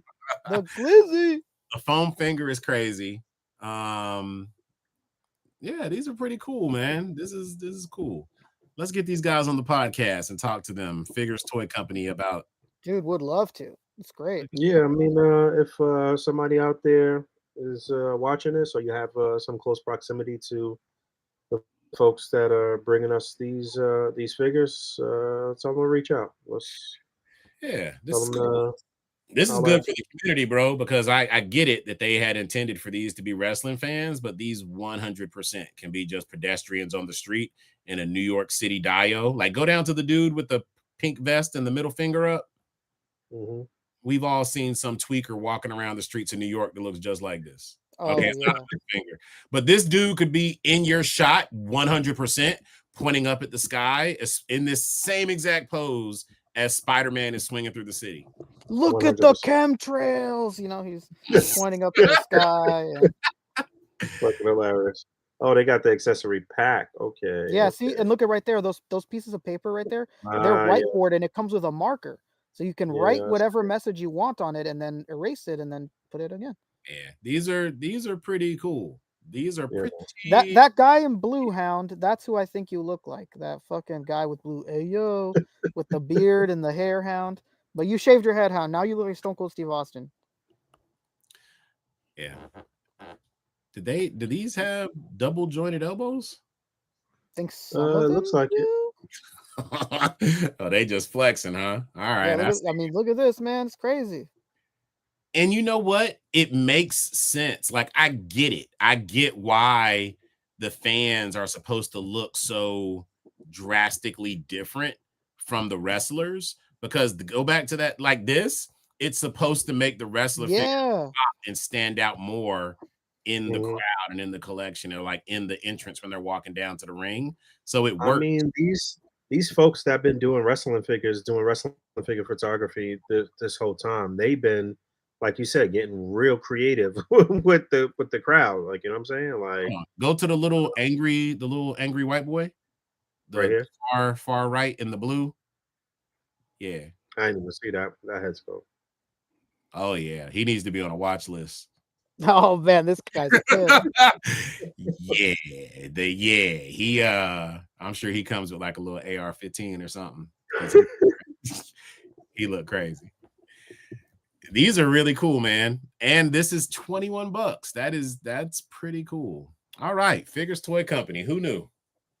Yeah, shout out to Figures Toy Company. Like I said, if anybody has proximity to anybody from the company, or if they happen to be watching, holla at us, man. Pause for a second. You know what I just thought about? You can go back. How many different kids figures are they? I think it was like 4. Rickolas, you are. It's actually like 5. Rick, you are so finna vibe with me on this the way that these fucking kids figures look, you can recreate those G.I. Joe PSAs with hell yeah. That is genius. Poncho, if you're listening backstage. Yeah, are you listening to this? PSAs with these it's happening. That's crazy. Man, that's so good. Very good. Yo, wouldn't even cross my mind. $21. Just buy. I mean, it's gonna look hella creepy just to have. You could buy like some of the multi-packs or whatever. Oh, I see they don't have all the kids in one multi-pack. That might be one thing that they want to do, but they got one kid in each of the 4 packs. Yeah, it's like they give you one of each body in every pack. Yeah, that's pretty dope right there. The PSAs, pork chop sandwiches. Come on, man. Pork chop sandwiches. Machu, we were just talking about you. We were saying how I knew that you had these, and he says they're really fun. He said they all have double joints, not the prettiest, but they have them. Yeah, this works. Yeah, they not. You know, it's not Sentinel. It's not MAHVEL, like in terms of the look of them, but they work for what they're made for, 100%. Yeah, this is good. Whoever. Yeah, this is good. I would love to have them on the podcast and chop it up with them and kind of hear the like how they landed here, what different prototypes were like before they landed on this design, and then kind of where they see themselves taking it. This is pretty cool. But yeah, this is an example of, like, you know, just kind of blurring out the crowd and just using any type of figure that you possibly could. I was gonna say if like the faces are a big worry, you know, you're out here doing photography, you should make sure, you know, you can make sure their faces aren't in focus. So you just really don't see the detail of like how they're a little more animated looking and whatnot. But yeah, Mike has been doing this type of shit for years in terms of like. Oh yeah, Mike's been out here. Crowds. But yeah, cool. What else we want to touch on? Jada teased their upcoming exclusive. They showed those accessories, the burning bodies. Those were really cool. Really hyped for what's gonna come. Mock-ups are out there. Obviously, we don't know 100% if those are real, but people are saying they're real, and we're assuming Dhalsim and Bison are going to be it. I called gray Dhalsim because I thought it would just be like a really impressive color, and thank God that might be it. The fact that there's a whole ass figure, unarticulated or not, is just so damn cool. That's crazy. Awesome. Impressive. Yeah. When you showed this to us, I thought this was a cutout at first. And when you said that this was like, you were like, nah, brother, that's a figure. I was like, God damn. Yep. Yeah. So, I mean, this accessory is so cool. I would not blame anybody for buying a box set and taking the accessory and selling the rest of it, because it's that cool. Yeah. They showed this off officially, but there were some leaked images of the full. Did they officially show off the? Not yet. I think they're saying no. Yeah. They have not officially unveiled everything. That I only showed on my story after they got leaked or whatever. But we are under the assumption, like Rick said, that it's going to be a Bison and a Dhalsim variant colors. People have been sharing those leaked images. Do we want to show them on here? We don't have to. I mean, you can find them. Yeah, we know June really hates when things like that happen. So they're around. Everybody has them. They look pretty cool. It's not hard to find them. Like I said, I did share it on my story yesterday. But yeah, they're out there. The response that I got from a lot of people was like, "Oh, I'm definitely copping this." Like, quite a few people asked me if I could cop one for them if I'm gonna be at SDCC. So yeah, and you're going right. They just been going strong. Yeah, I don't. Were you collecting all the color variants, Rick? No. I've been picking and choosing with the colors. Yeah, I have Evil Ryu. I still need to get Violent Kin just because those are more than just like color variants. Yeah. The only thing is though, like I was cool to pass on the Chun-Li smiling face or the laughing giggle face, whatever. But if that Dalzim head of him blowing the yoga fire really is like the alt head that's inside of this thing, that's hard to pass up. Yeah, and like I said, it would not be hard for you to buy that pack, keep this effect and the blowing head, and then sell the rest. I don't think that it would sell be the hard. rest. Yeah, for sure. I don't But think you'd have a hard time. It's the age of the DLC, and it's too good to pass up some of these things. Yeah, like you said. Yeah, correct. But it'll just depend on price also. But given it's an exclusive, you're right. I could flip it because I don't know. We'll see. Because this fire dude is too hard to pass up, because not only does this work for your Street Fighter stuff, but think about how great this will look with those fucking G.I. Joe firemen in your display of like trying to save somebody in a fire. Like, this is like enhancing what you would normally do with cutouts anyway. Yeah. Think about what this looks like in a shot with Jigsaw and the other Punisher, lighting somebody on fire. Punisher, Yeah. you know what I'm saying? I had a good one last You know what night. I was thinking about?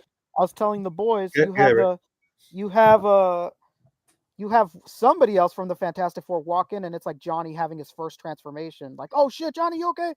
Yeah, that's exactly what I was about to say. I was about to say it could be him getting attacked or hit or something too. Yeah, like, somebody beating the shit out of Johnny. Yeah. So again, the versatility of this is crazy. The fact that this is what they're giving as a pack-in is insane. I've had the pleasure of talking to June in person here on the podcast. He's a very cool, humble, and intelligent and creative individual. So while I'm not surprised that we're getting this, I am still shocked that they went the extra mile and this is not just a cutout. Again, Jada continues to raise the bar. And I think you said it best, Rick, when you were like, this really does put the ball back in Storm's court, and this has looking at them like, okay, now what? Yeah. What are you going to do? We got a flamed on accessory here, which, by the way, I'm going to keep saying it. I like these Storm figures. I'm going to buy them. Okay. As I have that Jada loyalty, but I am going to buy them. They look good. They're all on pre-order. So nobody keeps saying in the comments that I'm some type of bias. I like them. I'm going to buy them. Head sculpts look great. But man, Jada's really, really, really killing it. Yeah, I wasn't going to buy them until your smart ass reminded me that the character models in Marvel vs. Capcom are actually based on their alpha looks and not their looks from Street Fighter 2. Yep. I didn't say it to you, but I literally was like, fuck, when you said it, because I prefer the look of Alpha Kin, but I didn't know if I had planned to get the Storm collectible Kin. But now if I'm going to do a proper Marvel versus Capcom or Marvel Superheroes or Marvel versus Capcom 2 display, you kind of have to have them, because it doesn't make sense to have the Street Fighter 2 characters in there. Yep, yeah, and it's nice that it's two different games. It's they can both exist at the same time. You could like them both. You could buy them both. It's good. It's good. I'm hyped for these exclusives. This does make me want, and I've said this, and I'm gonna continue to say it. I'll probably say it every day until it comes to fruition. And I hope they have something at Comic-Con. But I really, really, really hope that Jada gets the Invincible license.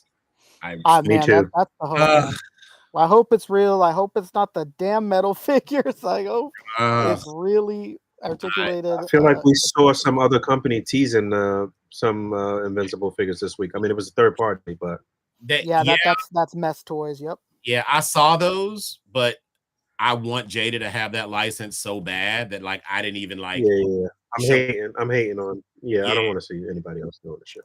Yeah, and so, but just looking at accessories like this and thinking about like all the different things that we've gotten or scenes and memorable moments from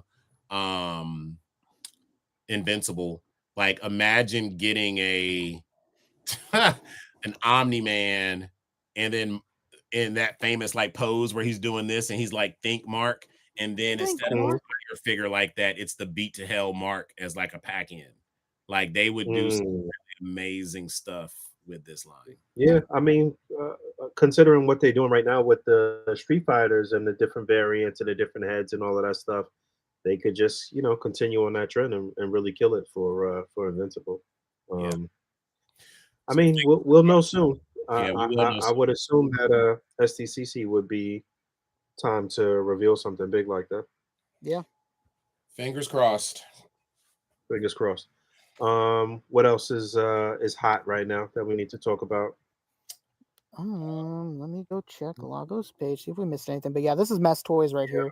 This is a third-party company doing some funny shit. Oh, this was a big thing. They showed these today. If you go to Lagos page, the first post that isn't pinned, these guys playing volleyball. This was announced out of nowhere. This is there's no anime out, there's no movie out for this. This is really out of nowhere. Cannot believe they're doing Haikyuu figures. They look great. What is this based on? What happened? Haikyuu, the anime about like a high school volleyball team. What is this? Is this slice of life anime? Yeah, but like it's like they call it sports anime.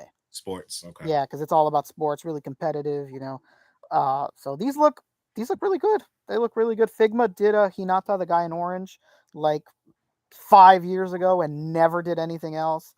So it's really random, interesting, and cool that SHF is just doing this seemingly out of nowhere, unprompted. I don't even know how SHF is. The capacity for them to keep doing new shit is crazy, man. Like, yeah, when you much see them, when you see them have all these licenses and you find out that all these teams do different things and that they don't really talk to each other, you understand why, because it's so many.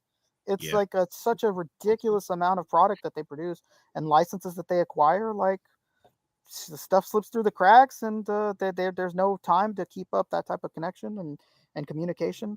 It's crazy. They look pretty good though. They look pretty good. I think that's the only big thing for Tamashi. I mean, for Bandai this week. Let me see. Instamashi. Yeah, nothing else that I think. Oh yeah, they had some teases. There's going to be a live stream for My Hero Academia. There's going to be some stuff for Chainsaw Man announced. I think we're going to cover that next episode. Yeah, shout out to Between Two Sentinels. That's Jay Shaw right there promoting the NMO takeover we did over on Between Two Sentinels. A really fun time. Go check it out. We just fuck around and laugh and talk about anything and everything over there. It was a really fun time.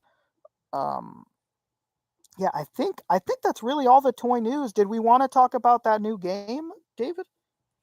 Do we? How can we not?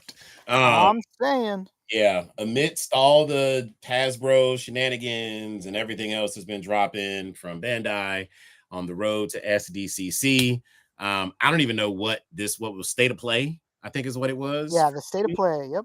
And out of nowhere, Arc Systems just dropped this trailer for their new Marvel fighting game, Marvel Tokon Fighting Spirits, I think is the name of the game.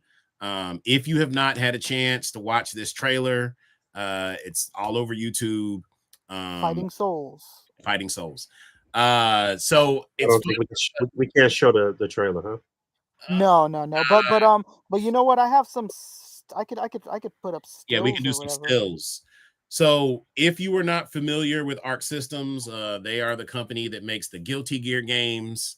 They also did Dragon Fighter Z, which was a really successful fighting game for Dragon Ball. It's got tournament play. And this game literally came out of nowhere because people were kind of like anticipating that we were going to get like a new Marvel versus Capcom game, like Marvel versus Capcom 4, I think is where we would have seemed really likely. Yeah. And so everybody thought Arc Systems was working on the next Dragon Fighter game. And so for them to have this partnership with Marvel, and then they kind of talked about it on the State of Play, how Marvel came to them because they really like their art style and how dynamic it is. And one of the things that they said is because we are fans of you, we want you to take our characters and do them in your style. And that also includes the look, but also the gameplay. So and the other thing that's crazy is that this game is 4v4. An interesting development. Did you watch the full state or where they talk about it and whatnot? Yeah.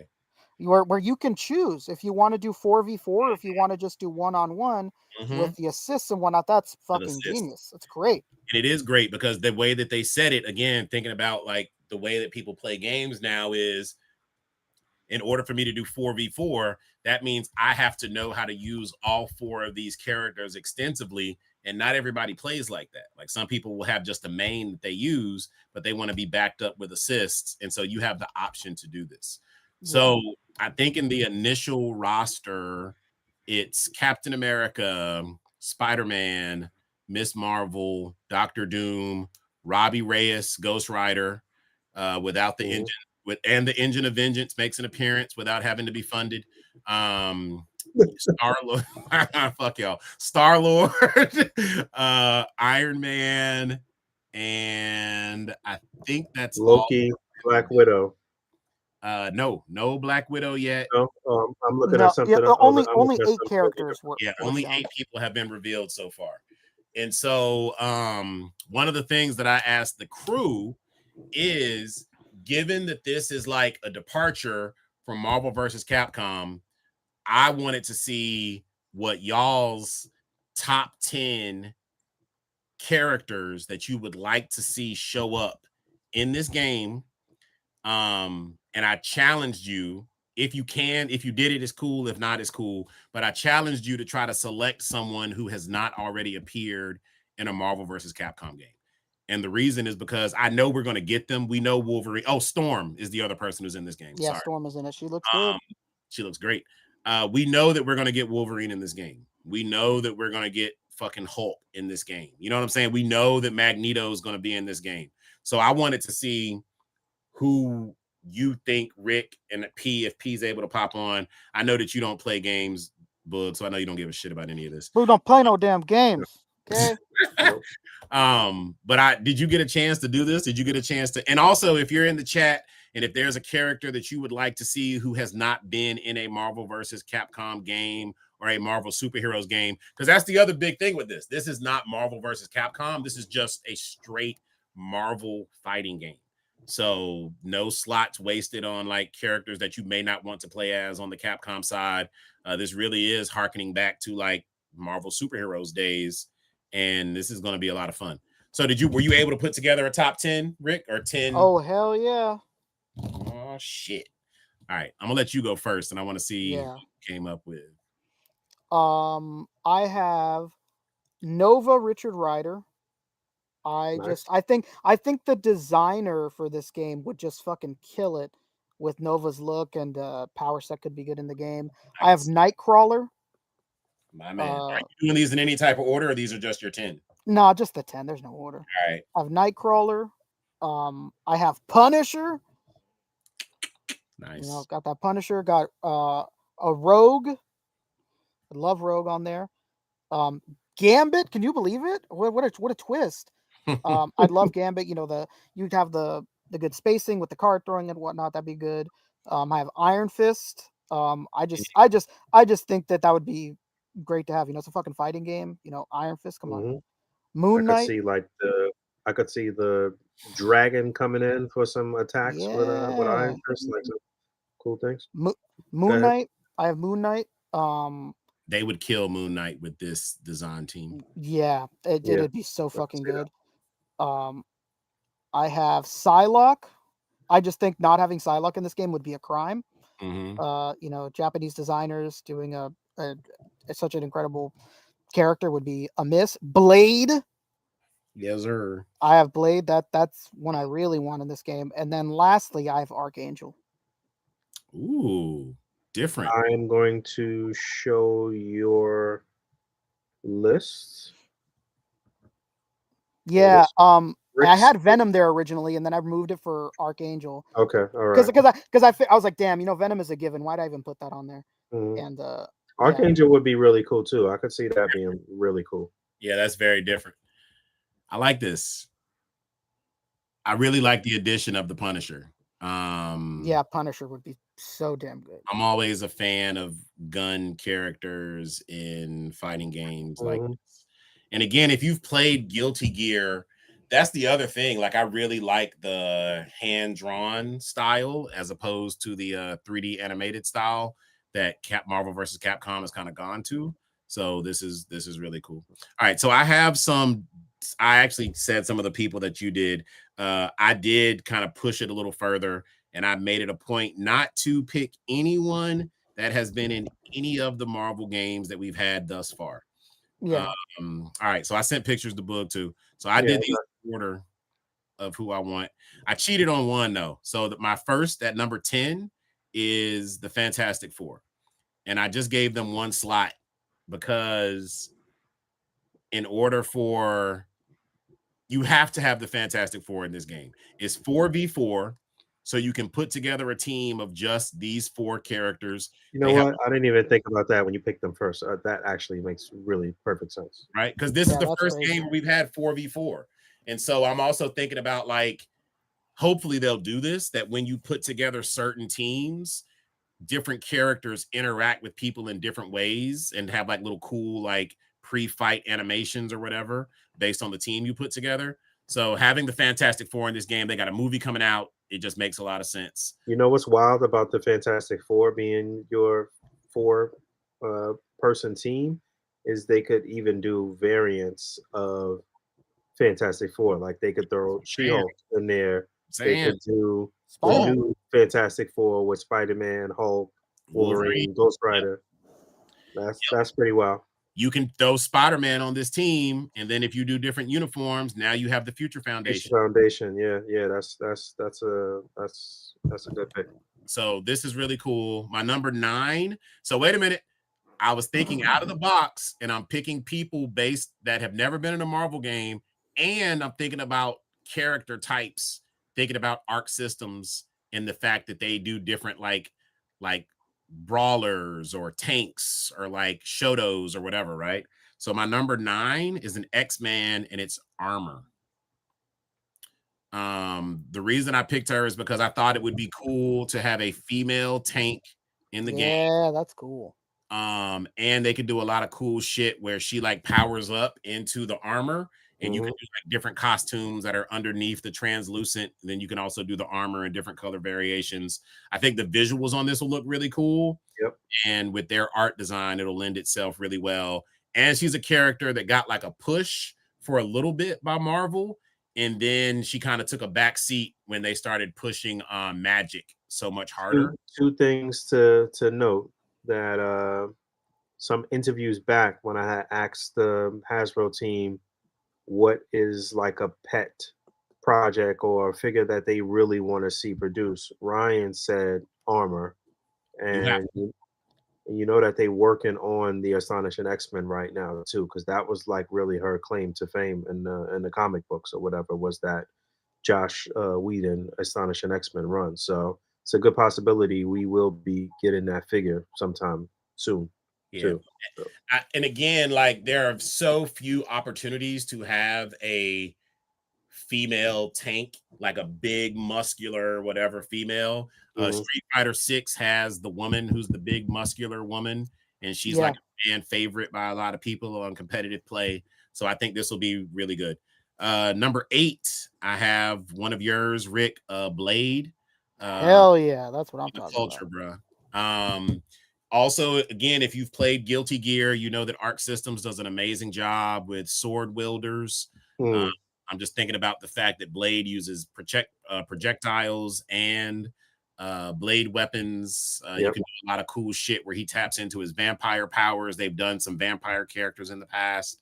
And Blade, oddly enough, has never made it into any of the Marvel games. So absurd. Having him is a must-have. Number 7, because I'm trying to have also balance between males and females. One of the most powerful mutants on the planet, but also a former Avenger. You have to have the Scarlet Witch in this game. Oh yeah, I almost put her on the list too. Yeah, again, you can do a lot of cool shit with her projectiles, but what I really like the idea of is doing her hex magic, and then like doing things to like interact or mess up your gameplay, or like do some cool shit where it changes your controller around, or like it nerfs your fireballs or your optic blast or whatever. Like just her being able to use that hex magic in the game and that chaos magic, I think would be really cool, and it'll give for some really cool visuals. Or even like what if she delays your super or whatever? Mm-hmm. Yep, That'd be takes away one of your bars from your super meter. I feel like what you said about like changing your controller was something that happened in some other game in the past. Wasn't there some character that could kind of screw up your controller in some type of way, or am I bugging? The thing that comes to mind right away is Metal Gear Solid when you fight something Mantis. Yeah, that's right. And he like mixed up all your controls, and like he was reading your memory card and all that other shit. Yes. Yes. But anyway, Scarlet Witch is a must-have for me in this game. I think she would be phenomenal. Also, you got to give it up for the what's the term, Rick? The waifus, the waifus. Yeah, man. Waifus, absolutely. Waifus is a must. So then that takes me to number 6. I wanted to have some representation of a good villain, someone who's never been used before, who's kind of hot, but also delves into our intergalactic representation. So then I have Kang, the motherfucking Conqueror. Ooh, that'd be interesting. And what I thought about was how much people liked what's the dude in Mortal Kombat who could do all the time manipulation shit. Poncho, it's you. Hello. Poncho. Hello, how are you? Perfect. What up, dog? I'm at the halfway point of my list, so I hope you got your list. I don't, but I'll think of something. All right. Off the cuff, you know, it's even better though. I know like 4 people. What's the dude's name in Mortal Kombat, P, that does the time manipulation shit? Oh, was that the black dude, right? Nah, he's new. He's in like Mortal Kombat 11 or something. Yeah, he's a newer dude, and like he can freeze time and be hitting you and messing up shit while he does time. Anyway, just Kang and the fact that he can use different technologies from the future. He can use guns. He can do time manipulation. I think that Kang would be a really cool character to have in the game. Plus, you got the connection if you have the Fantastic Four there. He's been an Avengers villain. I think that he would be really cool. Number 5, because of this person's power set, I thought they would be cool. That's the Vision. I'm gonna speed up now that P's here because I want him to do his list too. Vision would be good. Yeah, that phasing would be. Yep. Phasing. Ooh, the phasing would be dope. Yeah. He can go dense, so then that can like give him a defense buff. Also increase the like weight of his punches and shit. He can shoot lasers. He can fly. Like Vision would just visually be a really cool thing. And given his robotic android, whatever nature, I know they would do a good job with his design. You could have Jocasta come in for an attack or something too. Yep. So many things you can do, bro. You can do White Vision as an alt costume, which is you can give him a fade and do Vishan. So many things. You can do the all new, all different Avengers look or another variant look. Yeah, Vision would be solid. Number 4 is probably one of my favorite picks because I think it's one that people would not be expecting, but I think everybody would lose their mind if he was in this game as a tank. Number 4 is Wilson Fisk, the Kingpin. Because as you know, if you know comics, the Kingpin is not fat. The Kingpin is like all muscle, bro. And he is a really good fighter. He knows like judo and all these different fight styles. And to give him a little bit of reach, I would have him use the cane in the game as well, just for some additional ability to get across the screen a little bit more. I like the idea of Kingpin being again, these are all your picks that have never been in the game, but I think he would be kind of limited in like projectile attacks and shit, you know? But he could use the cane to block him.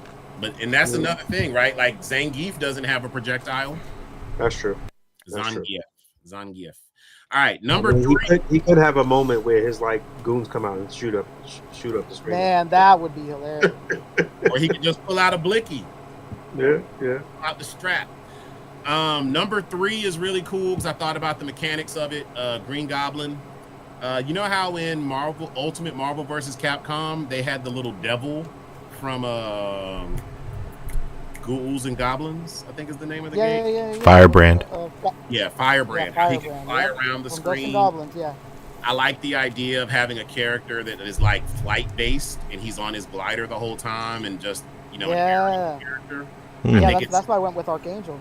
Yeah, he don't even really have to be on the glider the whole time. It could just be come in at any given moment. You know what I mean? Yeah, but this, to me, if you have Spider-Man in a game, not having Green Goblin after all these years is kind of crazy. It's making me realize I just left off one of my people, but I'm good. All right, number 2, almost done. X-Men Nightcrawler. And yeah, that's gotta happen. It's a must-have. And the other thing that I was going to say about Nightcrawler, why I use this picture specifically, is so that Nightcrawler can not only dual wield his swords, but he would tri-wield his swords by having him have the third sword on his tail. Yeah. And with him being able to bamf across the screen, I think he would just be a really great addition to the game. And then my last but not least person, built for a fighting game, Matthew Murdock, Daredevil. Something similar to what Captain America did, where he could throw the shield around and it would bounce and shit. Do that with the billy clubs. Just a really good martial artist, boxer. You can do some stuff where you play with his whole like Daredevil factor, where he can hear shit really well, or something where you could like do some like Ultra Instinct shit, because again they've done the Dragon Fighter Z, where he's able to do like really cool parries and shit using his power. I just think this game would be great for Daredevil. Yeah, I could see him using the batons for his like sweep move to tie up your legs and stuff too. That'd be pretty cool. Yeah, but this was my 10 people, 10 Marvel characters that I think would work in this universe, would work in this game. Could do some cool combos of 4v4s. My honorable mention was Luke Cage, because I think he would be great in this game. And that's all I got. Panchise. Yeah, I don't have 10. Yeah, just as many as you can think of. As many as your heart, go where your heart leads you, P. So it's no secret to the show that I really don't partake in a lot of Marvel stuff, unfortunately. So a lot of my Marvel knowledge is Spider-Man based. So these are all Spider-Man characters. Yes. Of course, Green Goblin for sure, 100%. I don't know if you said that already. I know you mentioned that you wanted to. Okay. I had overlap with him too, so it's no big deal. Yeah. Let's see. No, my mic's a little high. Sorry. Okay, that's probably better. Next, Swarm from Spider-Man. Great villain. Super sick villain. Yeah, that would be interesting. Yeah, dude. What is Swarm made out of? Bees? Bees. Flies? I think it's bees. Maybe wasps? Bees. I don't know. Yeah. I don't know. Visually, that would be a crazy it's bees. character. Bees, baby, not the bees. Yeah. Spider-Man for one. That's the only Spider-Man variant I have. Oh, I guess technically I have two, but like just a Spider-Man with no. I mean, I guess he does have spider powers. He can stick to walls and stuff, but just the visual of Spider-Man. With what do you call it? What's the robot called? Spider. I have that on my list too. No. The robot that he summons. Oh, you would do that as Leopardon. Leopardon. You know, it's funny. We just saw today a third party spider. Oh no shit! Oh, that's cool. You did? Yeah, you guys didn't see that? Oh yeah. I seen it. Somebody made a post of like, this is a weird Evangelion. right. P, by having Spider-Man on the game, you know what? You're throwing me back to he could play a lot like Jin Saitama. Yeah, Jin for sure, absolutely. Yeah. Just have Leopardon do all the mech stuff. Yeah, be cool. Doc Ock, I think would be cool. He was on my list too, and then he fell off. Nice. No, he fell off, but that is a wonderful pull. I think that having the multiple mechanical arms, you could do some really cool visual stuff with him and some cool attacks. Yeah, absolutely. And then this is my last one. Spider and Penny Parker, probably, which could also That would work be like cool. Jin. I think so too. Yeah. She people using her? Are you playing Rivals? You're probably not playing Rivals, huh? No. I don't know if I'd have to ask my kid. I don't know if she's getting a lot of love, but it is good to see her get continued love post Spider-Verse. I think the concept of this character is really cool. Mech suit. Yeah, I'd specifically want like the comic version of Spider, or like the way Spider looked into the Across the Spider-Verse, the second one. I enjoy the character design of the first Spider and the first movie, but like this is ultimately the much better one. This is the one I know. So yeah. Speaking of Spider villains and Spider-Man people, someone who I was going to put on my list just to have another female was Felicia Hardy, Black Cat. Oh, nice. Yeah. I had Black Cat too in the beginning. She'd be fun. You know who I had on my list, but I completely forgot they weren't a Marvel character. I thought they were a Marvel character, but they were a DC character. I had Color Kid on my list, just so every time you get hit, it would swap your palette, which I think would be so cool. That is pretty cool. Is Color Kid a member of the Legion superheroes? Yeah, he's the one that has like the chest, the rainbow on his chest, and he has like the pointy hair. So, Poncho. Have we ever seen? We've never seen Silver Surfer in a fighting game, right? We have not. No, he's in a beat 'em up, but not a fighting game. Yeah. Even when Galactus was the villain in Ultimate Marvel vs. Capcom, he didn't even have like a cameo. I don't even think he had a cameo. Corman Taylor has a great pick. He's saying Absorbing Man, big brawler with a reach and a wrecking ball. I think Absorbing Man would be so cool because that would be real nice. They could like program Absorbing Man to if you're matched up against, say, if Thing is in the game, he would just he would like only by being matched up against Thing could you use like a Thing power, not a power set, but like his palette would change or something, or you would have like a Thing hand, like Thing fists or whatever the fuck you call them. I don't know. Oh, Thing fists. Yep. So let me ask your opinion on this. So I think I'm excited about the game, but as I was thinking more about it today, how do you think fan reception is going to be when they either add fan favorites like Magneto, like Wolverine, and then the play style is different, so different from Marvel vs. Capcom, or fan favorites don't make it into the game? Like, I get that it's a totally different game, but I do think that people will act weird. Well, I mean, I don't know how different the play style will be necessarily. The movesets will be different for sure. But I think if you're a fan of Marvel vs. Capcom, like it's in like it'll still be familiar enough for people to not be upset, I would imagine. Like, but so then maybe what you said is the right thing. Like the move set will be different. Like the move. Yeah. I don't know. Like I don't know. If you're mad about a moveset being different, then I don't know. Maybe video games aren't for you. I don't know what to tell you. It's crazy. Yeah. I'm excited about the change. I'm excited that it's going to be different. I'm excited to see where they take it. I think that they can have as many DLCs as they want for this. The reason I said it to you guys and worded it away as like, think of characters who haven't been in these other games, because if I were them, that's the route I would take. I would roll out the game with like as many new characters that have never been in one of these games before as possible. Because someone else I'm thinking about, like I thought about a bunch of people, like Namor is somebody that could be in this game that has never been in any of these other fighting games ever.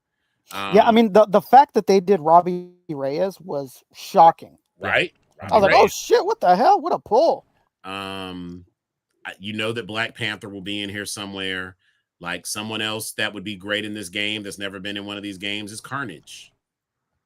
I could see his fighting style being really cool. Yeah.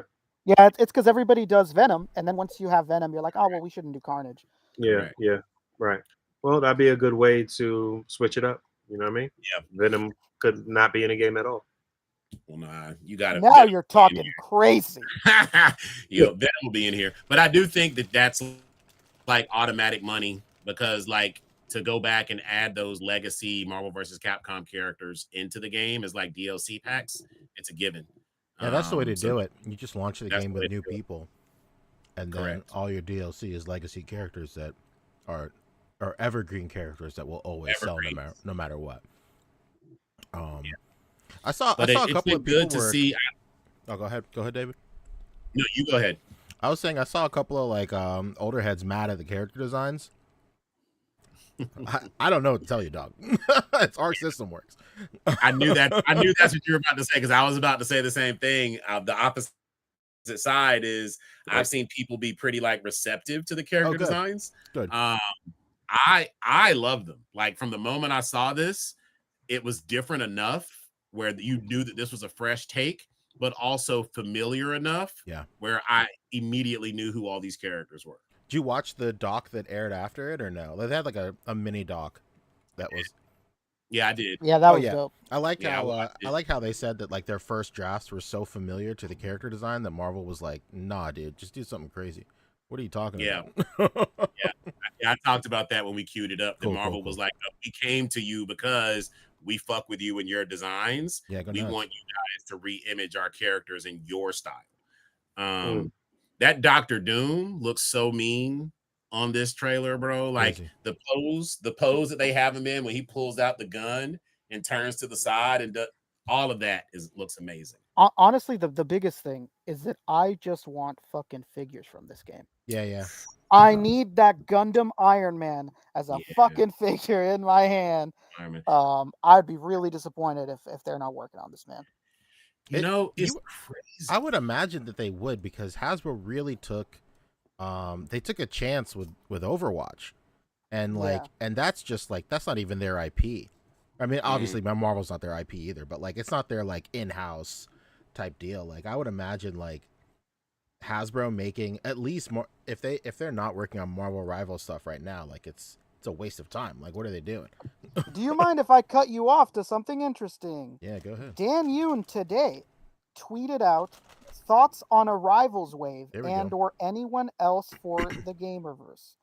So it has a lot of interaction too. I mean, when he asks things like this, he usually has like 50 to 100. This time he has like 348 replies. So if anybody has any ideas, they want to push their Marvel Rivals agenda, please go to Dan Yoon's page on Twitter and give him a reply and give him some feedback on what you'd want. Dan, we want this game. Well, it's interesting. For the love of God, Dan. The one thing about the Marvel Rivals figures, I do think we'll get them. I think it'll be good for the line. I do think Gamers Verse has way more legs underneath it than Maximum does in terms of like releases. But I don't know, putting on my like Hasbro corporate hat, how do you get reuse out of those molds? That's true. Yeah. But again, the only way, look, the way that they solve that problem is just charge more. And so this is like a one and done, right? So I mean, if you put it under the Gamerverse moniker, you can get away with charging more. And it's not like, I mean, Gamerverse figures are usually just one and done with molds. Like we just saw with like all those Miles Morales figures that came out.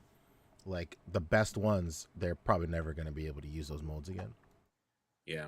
And again, I thought it was odd to do that Miles Morales line.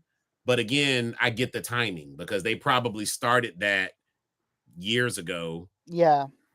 And I'm sure it was a shock and a surprise to them. It was to us that Sony kind of just abandoned Spider-Man 2 and didn't do any of the DLC. Because I'm sure that they thought that game was going to have more livelihood behind it the way that the first Spider-Man game did. Yeah, that's what happened with Rivals. When Rivals was shown, everybody started hounding the three of them like, why isn't there a Rivals reveal right now? And they said like, dude, nobody told us about this game's existence. Like, there's no way to plan for this game because we didn't know of it. They didn't tell us anything because that's how things leak, you know, like this game with Arc Systems would have leaked if like Hasbro or anybody else had the designs for all of these already, you know? It's Yeah. just so that's why it takes so long, and it sucks that it has to be that way. But it's just corporate, red tape and not wanting things revealed and whatnot, and so. Looking at the Gundam Iron Man, I love that they showed in the trailer that his super is that he turns into the Hulkbuster. Yeah, that was awesome. Oh, that's cool. I didn't see that. Yeah, very, very awesome. And you know what I'm gonna love about this line when it eventually exists from somebody is that Doctor Doom can just be any Doctor Doom. I saw people were upset that it was like pretty to the comic, and I was like, man, I like it so that I could have a good ass Doctor Doom whenever somebody does it. Damn, we're thinking about Hasbro doing these, but Jesus Christ, think about what import company would you want to make these? Bandai. I was gonna say Voltec probably. Ooh, you know who would be great, but it'd be really expensive. 1,000 Toys. Yeah. I was gonna say Sentinel. Mm-hmm. Yeah. Yes, that Sentinel. They'd all be great. I'd love it. These there's rumor right now. We don't have any confirmation because obviously this game was just shown. They've not said anything, but there's a lot of rumor that the guy from My Hero Academia designed these character designs. It's like a lot of like images. Documentary. No, yeah, he wasn't there, and they never brought up character design. But there's a lot of images of like poses that these characters do that are like identical to some My Hero Academia poses. Like there's like the big Spider-Man pose where his hand is out towards the screen, and that's like identical to a Deku moment. And then like Miss Marvel had like some other characters like pose almost exactly from My Hero, and everybody's like, dude, is this Horikoshi? Like, what the fuck? I mean, it would actually be pretty poetic and kind of full circle, given that his love of Marvel and X-Men is kind of like the motivation of how he based my hero, right? Isn't that? Yeah. I mean, his house is filled with legends and Hot Toys, so yeah. So that would be actually pretty serendipitous. That's pretty cool if that's the case. Shout out to Danny again. He's out at the at a party, an event for the Yes Have Some podcast. This is a annual thing that they do out there, or whatever. He said some Hasbro people are there right now. Yeah, What's Emily. I think Emily's there. Wow. Okay. Nice. Shout out to Danny. He was trying to get me to go, but I was like, I've got a job to do. You chose this podcast over a party with Hasbro people? What a guy. With the Hasbros. You could have been schmoozing. You chose us. One other cool thing, and then we can switch gears away from this because I really wanted to geek out about this game. You could do comic-based packs for comic-based looks in this game. That would be interesting. I'm thinking the way that Capcom would do it, but you don't have to, but you totally could sell the different skins where you end up with like a classic comic look Captain America. I could see that. I could see that being a thing. And it's a good way to double dip too, and correct. And you don't have to charge that much for them too. I don't think. I wouldn't. Yeah. But again, this is a day one purchase for me. Yeah, this is awesome. I'm gonna have to steal my brother's PS5 when this game comes out. Get here. Actually, someone else that I would love to see on this game, because his move set now that he's been fleshed out more as a character is different enough that you could do it. Miles Morales. Yeah, he started to differentiate himself much more from Spider-Man now that he's had so many years under his belt. So that would be good. I mean, yeah, Miles would be good. This is a good segue. You know what we did not talk about yet? Pink Panther. Pink Panther? Well, white Black Panther. Yeah. Pink Panther here in this house. That was awful. I hate it when they do shit like this, man. What's going on? I get it. I think it's all just straight trolling. I think that I told y'all the minute that it broke, I was like, hopefully this makes all the people that have been saying this for years. Well, what if they made Black Panther white? Like, this would finally shut them up because they did it. But no, they have still been just as loud, and they're like just on the flip, because now it's like they want people to be mad about this.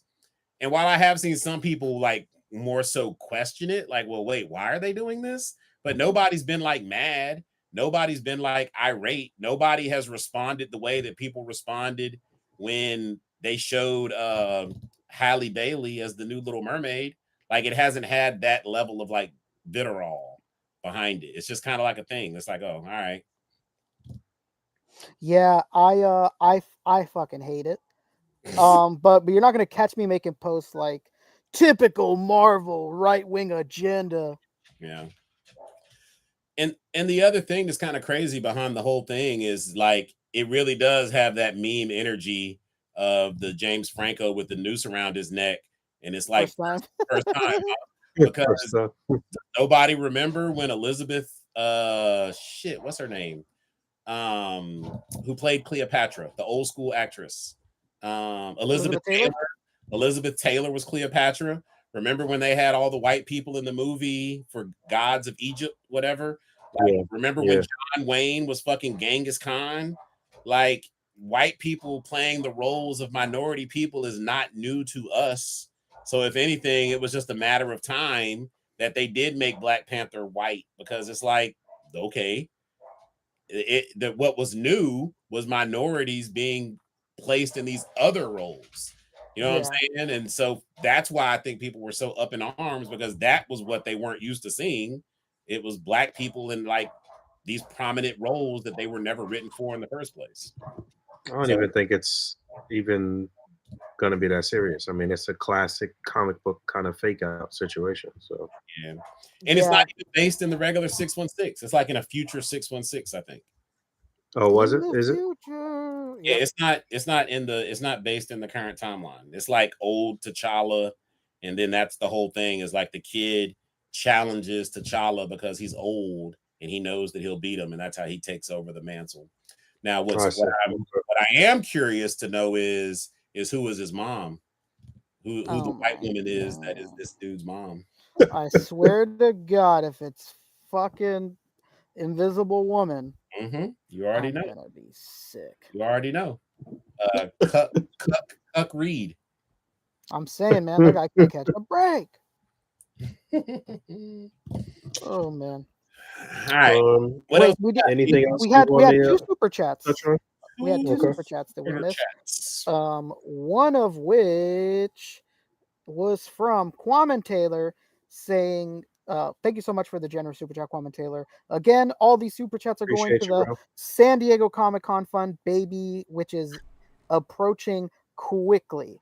So thank you so much, Kwame Taylor, and everybody that's sent out super chats today, saying, selfishly, I want comic designed, game design translate to figures that fit into comic collections, but new designs are part of gaming, and I get it. Yeah. And you know what, Kwame? We've had rumors that Bandai is going to have a comic Marvel line. There's obviously no sort of confirmation. It may never happen. I mean, there's nobody that's gonna not do shit that they claim that they do like Bandai. I mean, they've shown samples that we've never seen again after a while. So it'll be interesting, and I understand the selfishness. That's why I like that Doctor Doom is so close to like a classic comic book version, because I could just use it for double. And that freaking Mezco one is wildly expensive. It's just disgusting price. It's up there. Yeah, it goes for like, I think 300. Ooh, spicy. Yeah. What was retail? 119. No, it was really high because it comes with all the stuff, and it's like made of metal. It has like die cast on it. So I think the price retail was 185. Sorry for the sneeze there, but yeah, it's very pricey now in the secondary market. Yeah, 185 was retail. Yeah, because it came with a lot. It lit up. It has metal pieces, you know. So it was more expensive than other ones, or maybe it was at the very least 150. If somebody could tell me in the comments down below, 160. It was 160. Says Donna Pops. Thank you, Donna Pops. But I knew it was high. I knew it was much higher than the typical 112, 125 that Mezco is at times. So yeah, thank you so much, Kwame Taylor. But I think we all would love the same thing. We really hope that there's just more consistency to like comic design figures from other companies. But we'll see. Maybe Comic-Con. Who knows? Bandai, you never know. But we also had another super chat from the legendary, the silence behind the violence himself, Bo Biggs, baby. No words, they're not Shout out needed. to He's a Bo Biggs. Appreciate you. giving and a great individual, one of our greatest supporters here on the ACBA podcast. Thank you so much, Bo Biggs. Appreciate you, man. What a guy. I think Danny's gonna be in the waiting room in a second, just to give us a kind of on the scene correspondence about this whole like Hasbro stuff that's happening tomorrow with the firehouse, and I couldn't understand it. So if you see him pop up there, P, if you could let him in. Yeah. So is there I know you said there's an event that's happening. Is there something that's happening tomorrow that's going to be Yeah, that was my understanding, that there's something happening tomorrow. There might be some reveals and some things that you can see with the firehouse. There's Danny. Hey guys, Our I'm sorry if on the I ground went back correspondent here. upstairs. Yeah. So I just came from the Yes Have Some podcast party where Hasbro was in attendance, as well as Ghostbusters Afterlife star McKenna Grace. So tomorrow at Hook and Ladder 8 in Tribeca, there will be an event outside the Ghostbusters Firehouse that raises money for hospitalized NYC fire department people, which is really good cause. But anyway, two things I did get confirmation. One, at least most of the Hasbro, if not all of the Hasbro SDCC items, will be physically available at San Diego Comic-Con. And Whoa. to go against the rumor mill that it's going to be pay now, get later, or at least 100% confirmed for the Ghostbusters Ecto Glow allotment. And then tomorrow will be a mini live stream potentially from there, but they'll definitely have product on display tomorrow, and I'll be there to make sure we get all of those photos as well. At the firehouse, you mean? At the firehouse, yeah, Hook and Ladder 8 in Tribeca. Nice. Very nice. It was cool though. Emily was Yeah, there the tonight, party. you said? Yeah, Emily and Pat, both from the Hasbro team for Ghostbusters, they're both there. A lot of the executives from Ghost Corps. So it's a pretty cool party. Nice. Danny, the firehouse you that you're at? did. What's that? I was gonna say, is the firehouse that you're at the actual firehouse that was used in the Ghostbuster movies? No, I'm on 63rd in Lexington right now, but yeah, tomorrow, the firehouse that some of the shots were taken from for the actual movie are, that's where it's Yeah, at. there's people hanging out there every day taking pictures and shit like that. So yeah, that's really cool. It's like right next to my office, so I pass this shit like every day. Yeah. All right, yeah. Keep us posted and get a lot of great pictures tomorrow. Let us know what's up. Yeah, I'll send Poncho the pictures in you tomorrow. All right, What a cool. guy, Danny. Once in a while, I'll Good jump talking to in. you. Live from New York, right? No doubt. All right, later, fellas. All right, holla at you later. Peace. Daniel LeBlanc. Well, that is quite an exclusive story he just dropped on us. We did not know that all the exclusives are going to be on site this year. I think that was a big question mark for everybody. Yeah, because especially that with definitely tariffs was and not whatnot. a thing last year. Right. He did mention that, and he forgot to say it right now. But when he texted me, he did mention that, like, despite the rumor mill with the tariff situation, that they will have the physical exclusives available at SDCC. That's pretty big. Yeah, that's great, man. Okay. Is there any pending or big things that we need to talk about? Small things that we need to talk about before we get up out of here? I don't think so, Poncho. You didn't have anything you wanted to talk about this week that we might have missed or anything, no? 5K Toys put out that human spider, the third party. Yeah, they spider. I pre-ordered it. I'm into it. The human spider. It's not my name. That's not my name. What is that's it? not my name. What is it? Damn, Where can I see that? Oh, there it is, right there. Human spider. There he is. Where? Right there. You're on it. Oh, You're on you it. were on I it. see. No, Okay. no, you passed it. Yes. It's when he's in the wrestling suit, right there. Oh, got it. Okay. Calling him affectionately Spider Human. Wonderful. Ooh, he's looking a little derpy right here, though. He's got the Nike Vandals on, baby. That's pretty good. No, I was just saying the unmasked head sculpt. Oh yeah, the distance between those eyes is crazy. Yeah, it's a little crazy. This does remind me that they did also reveal, I think it was Hot Toys, that scary ass Weapon X that I shared with Oh, yuck. There is no way I could have that in my house, bro. Nah, man. And I like AOA, but that thing was barely on for like a second in that movie. Yeah, hold on. Wait a minute. Go back to that last profile picture of Toby. That one is the one that looks crazy.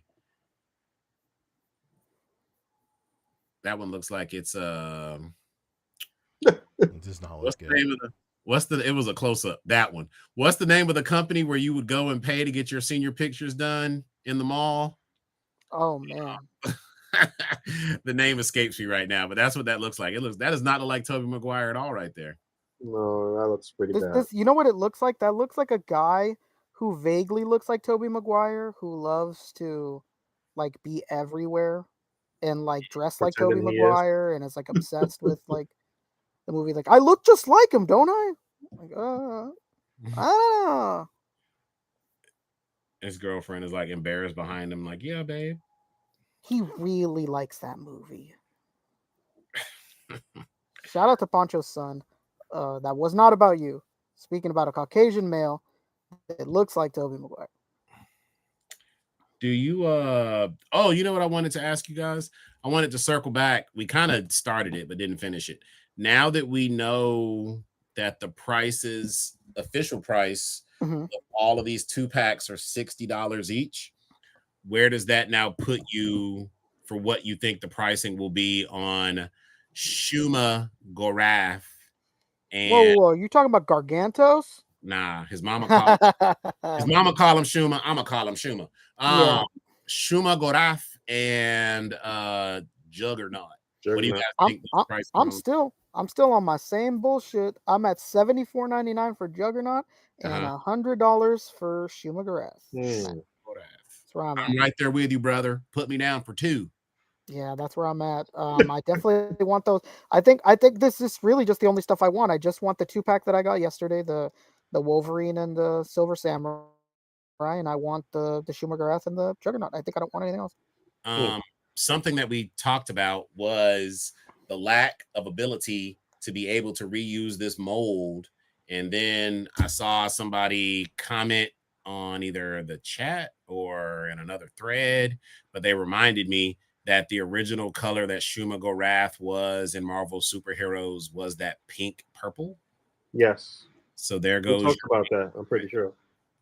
Maybe I didn't remember if we did, but that would be your recolor, and then I guess you could do it as a con exclusive. That way, you kind of get some mileage out of it. But yeah, I agree, Rick. I think this is going to be $99.99.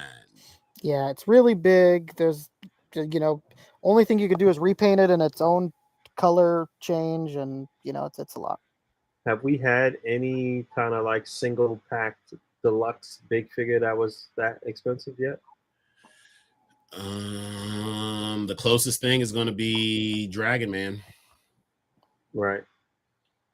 I don't think anything for Marvel Legends has been $199. Remind me, how much is Sentinel? Is Sentinel $149.99? What Sentinel? The single one? X-Men 97. Oh yeah, those was 150. Yep. 150. Yeah, I'm pretty sure. I could see that being. I could see this being. I could see this being $99. Now, in a perfect world, Juggernaut would be $74.99, and then Gargantos could be 89 or 89. Yeah. So that way they don't have to mess around with that $100 ceiling. But I don't know. That's the ideal world. They could end up being the same price and just being in the $70 range. Nah, It's too much, too many different the bendy wires and all that other shit. Like I don't think that he would be the same price as Juggernaut. Yeah, it's just really big and the bendy wire and whatnot. I don't see it. I'd love to be wrong though. Hell yeah. Yeah, agreed. Let this thing be 70-something bucks. I'd be happy as hell. You know what I just thought about? You guys are probably gonna see Dragon Man in person at Comic-Con. Yes. Yeah, no question. Yeah, No question. sure that'll happen. Yep. When is it actually due in fall? October. Yeah, I was gonna say September, October, something That like was that. off the top of my head. So end of the year. It'll be a Christmas gift for a lot of people, I guess. But I hope it's not October because that's when all those Sentinels are gonna hit. Oof. Damn, yeah, and they all charge when it ships, right? How many did you order? 10. You did order 10. 10? Yeah.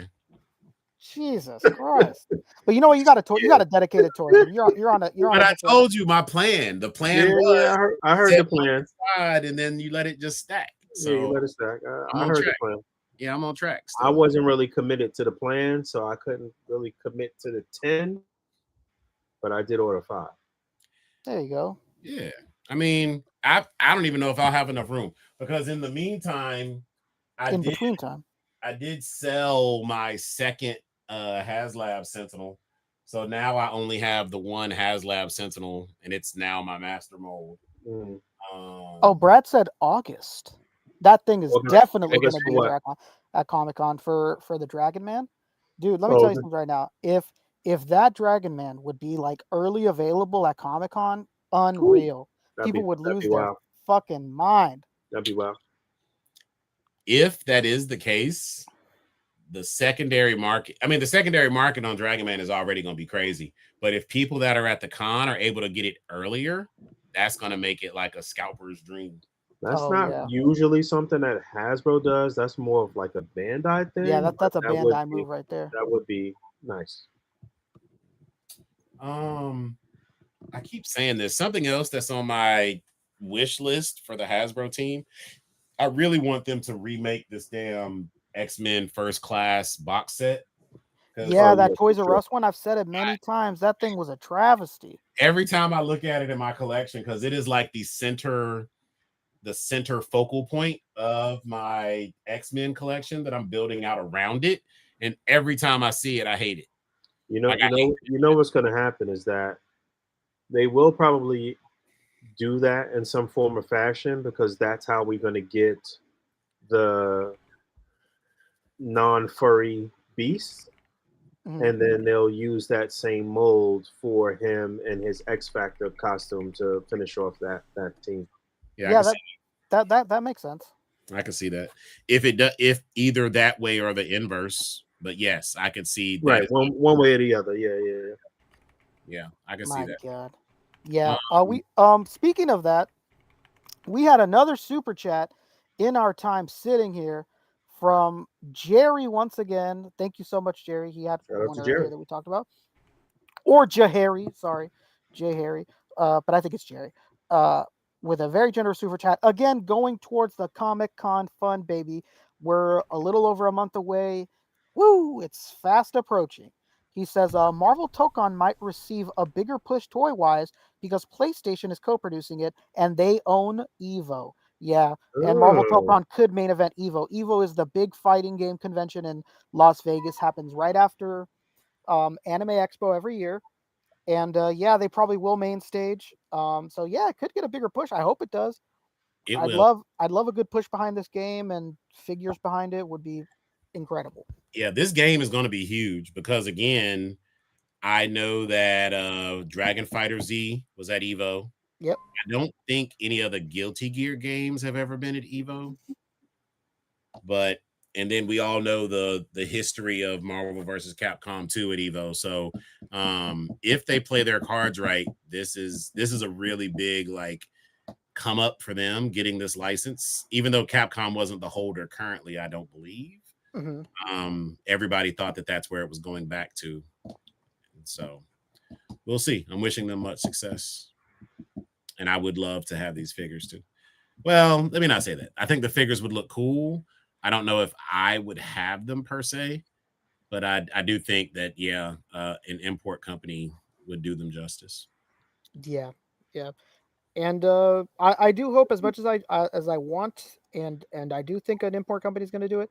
I do hope that Marvel Legends gives it their own spin too, because I think having the two types of price points is important. I think just limiting it to one price point tier, I think is no good.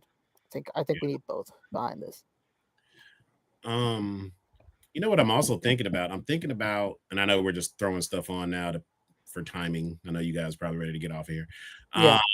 What future waves we will get for these 2-packs? Because I'm thinking I would love to have a new, better done Iceman.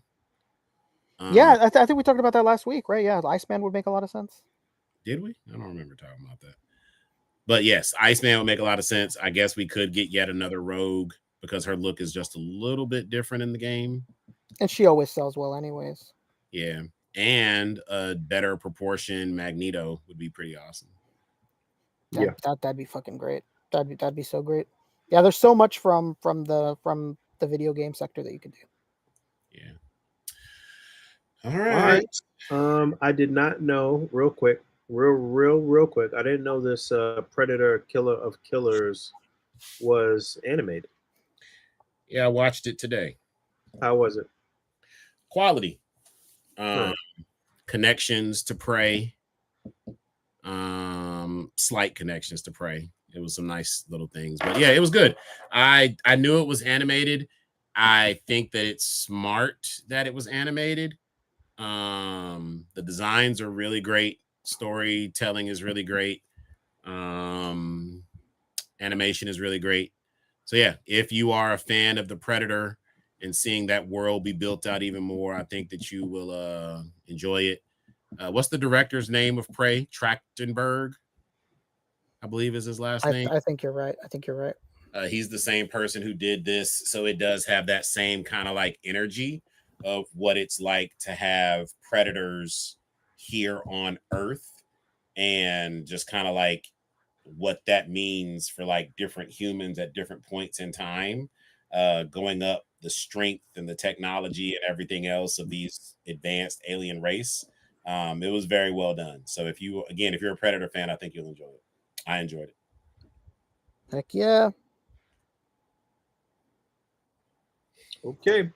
Yeah. If you guys don't have anything else that's really important or pressing, I guess we're going to get up out of here. Yeah, I think we covered everything that any of us wanted to discuss, or all the pertinent news of the week. So yeah, let's just get out of here. Let us all go to our loving families. Grateful for everybody that hung out with us this evening. Really grateful for all the super chats. Like Rick mentioned, we are on the road to SDCC 2025. We will be in attendance, doing our press 1-2, getting content, and just generally having a good time with everybody else in the community that will be attending. So we do appreciate any and all super chats, donations in the interim as we rapidly approach SDCC 2025. Thank you guys for hanging out with us tonight. Like I mentioned, I'll be probably putting up a video this weekend and continuing to up the frequency of videos as I get closer to being fully set up in the new office. So, P, anything you want to tell us about your week or anything in general? No, not really. Okay. I know you had a long day, so yeah, we appreciate you for still being able to astral form the podcast for us. So, he is the real MVP. All right, David, appreciate you. Always a pleasure. Okay, we're getting up out of here. Thank you for hanging out. Do not forget to rate, comment, and subscribe. And don't forget to hit that bell down there for notifications. And we will talk to you guys next week. Goodbye. Peace. See ya. Hey.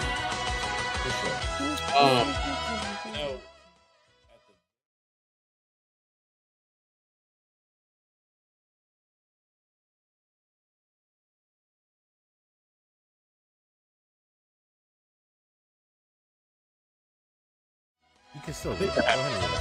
Okay, cool. Shout out to Donna Pops, another huge supporter of this channel. Always in the comments. Thank you so much. Gave a very generous super chat that's going straight towards the Comic-Con fund, baby. We're a little over a month away, so thank you for all the super chats. They really help. DOP. Thank you so much. He says, Gridiron Phalanx for the win. What is that? Is that from Gridiron? What is Gridiron Phalanx? Somebody put me on game. I don't know. Phalanx. I don't think that's a reference to the Predator movie. I don't know what Gridiron. Oh, it's the big ass car that Gridiron Studios made. That's what I thought. Yeah, I sent that to y'all, and Bullock said he couldn't open it. Oh, that's strange. Yeah, now this is impressive. He's got like 10 figures in that shit. Man, that shit is $400. Yeesh. Donna Pops, you behind that? What's going on here? We could talk about this more in depth, I guess, next week. Next week, yeah. We didn't touch on the Gridiron joint, yeah. Yeah, this is very impressive, and it needs a much more dedicated time than just this gloss over. So Donna Pops, please tune in next week. We will discuss this beast of a vehicle. Now that's how you do a vehicle. I mean, that price is crazy, but I mean, it's warranted. It's crazy. And we also had another last minute super chat from our very own ACBA's young gentleman himself, Bradley Sharper Than Harper himself, says, Comic-Con fund, have a good weekend, guys. What a guy. My roomie himself for the Comic-Con fund. Thank you so much, Brad. What a beautiful human being you are with that sweet, sweet flavor saver, baby. What a guy. Thank you, everybody. Thank you, everybody. I'm loving the stash, man. I can't grow one, so I appreciate anybody's facial hair. Oh, Rick, man, you be saying some funny shit. Thank you so much, Brad. You're an incredible human being. I love you, Brad. Oh my God, we got another one. Another super chat. I love the like last call super chats. This is like that guy at the bar who's like trying to shoot his last shot. I love it. Yeah. I love it. Oh my God, God, to take anything home. What did Denzel say? I'm leaving with something. I'm gonna leave with something. I'm from around the way. I'm gonna leave with something. Adrian Glasgow, thank you so much for the very generous last second super chat. Again, straight to the Comic-Con fund, baby. Imminently approaching, says, boom, hold that. Oh my God. Not the roadie shout. Love it. Oh my God. Thank you guys so much. Really appreciate it. This time is passing by really fast. If I keep saying like, oh, it's like 3 months away, and it's like just dwindling. This time is just absolutely disappearing from the grasps of my hands, and San Diego is approaching fast. So thank you guys so much for all the super chats, all the activity in the chat. We really appreciate it. Thank you so much.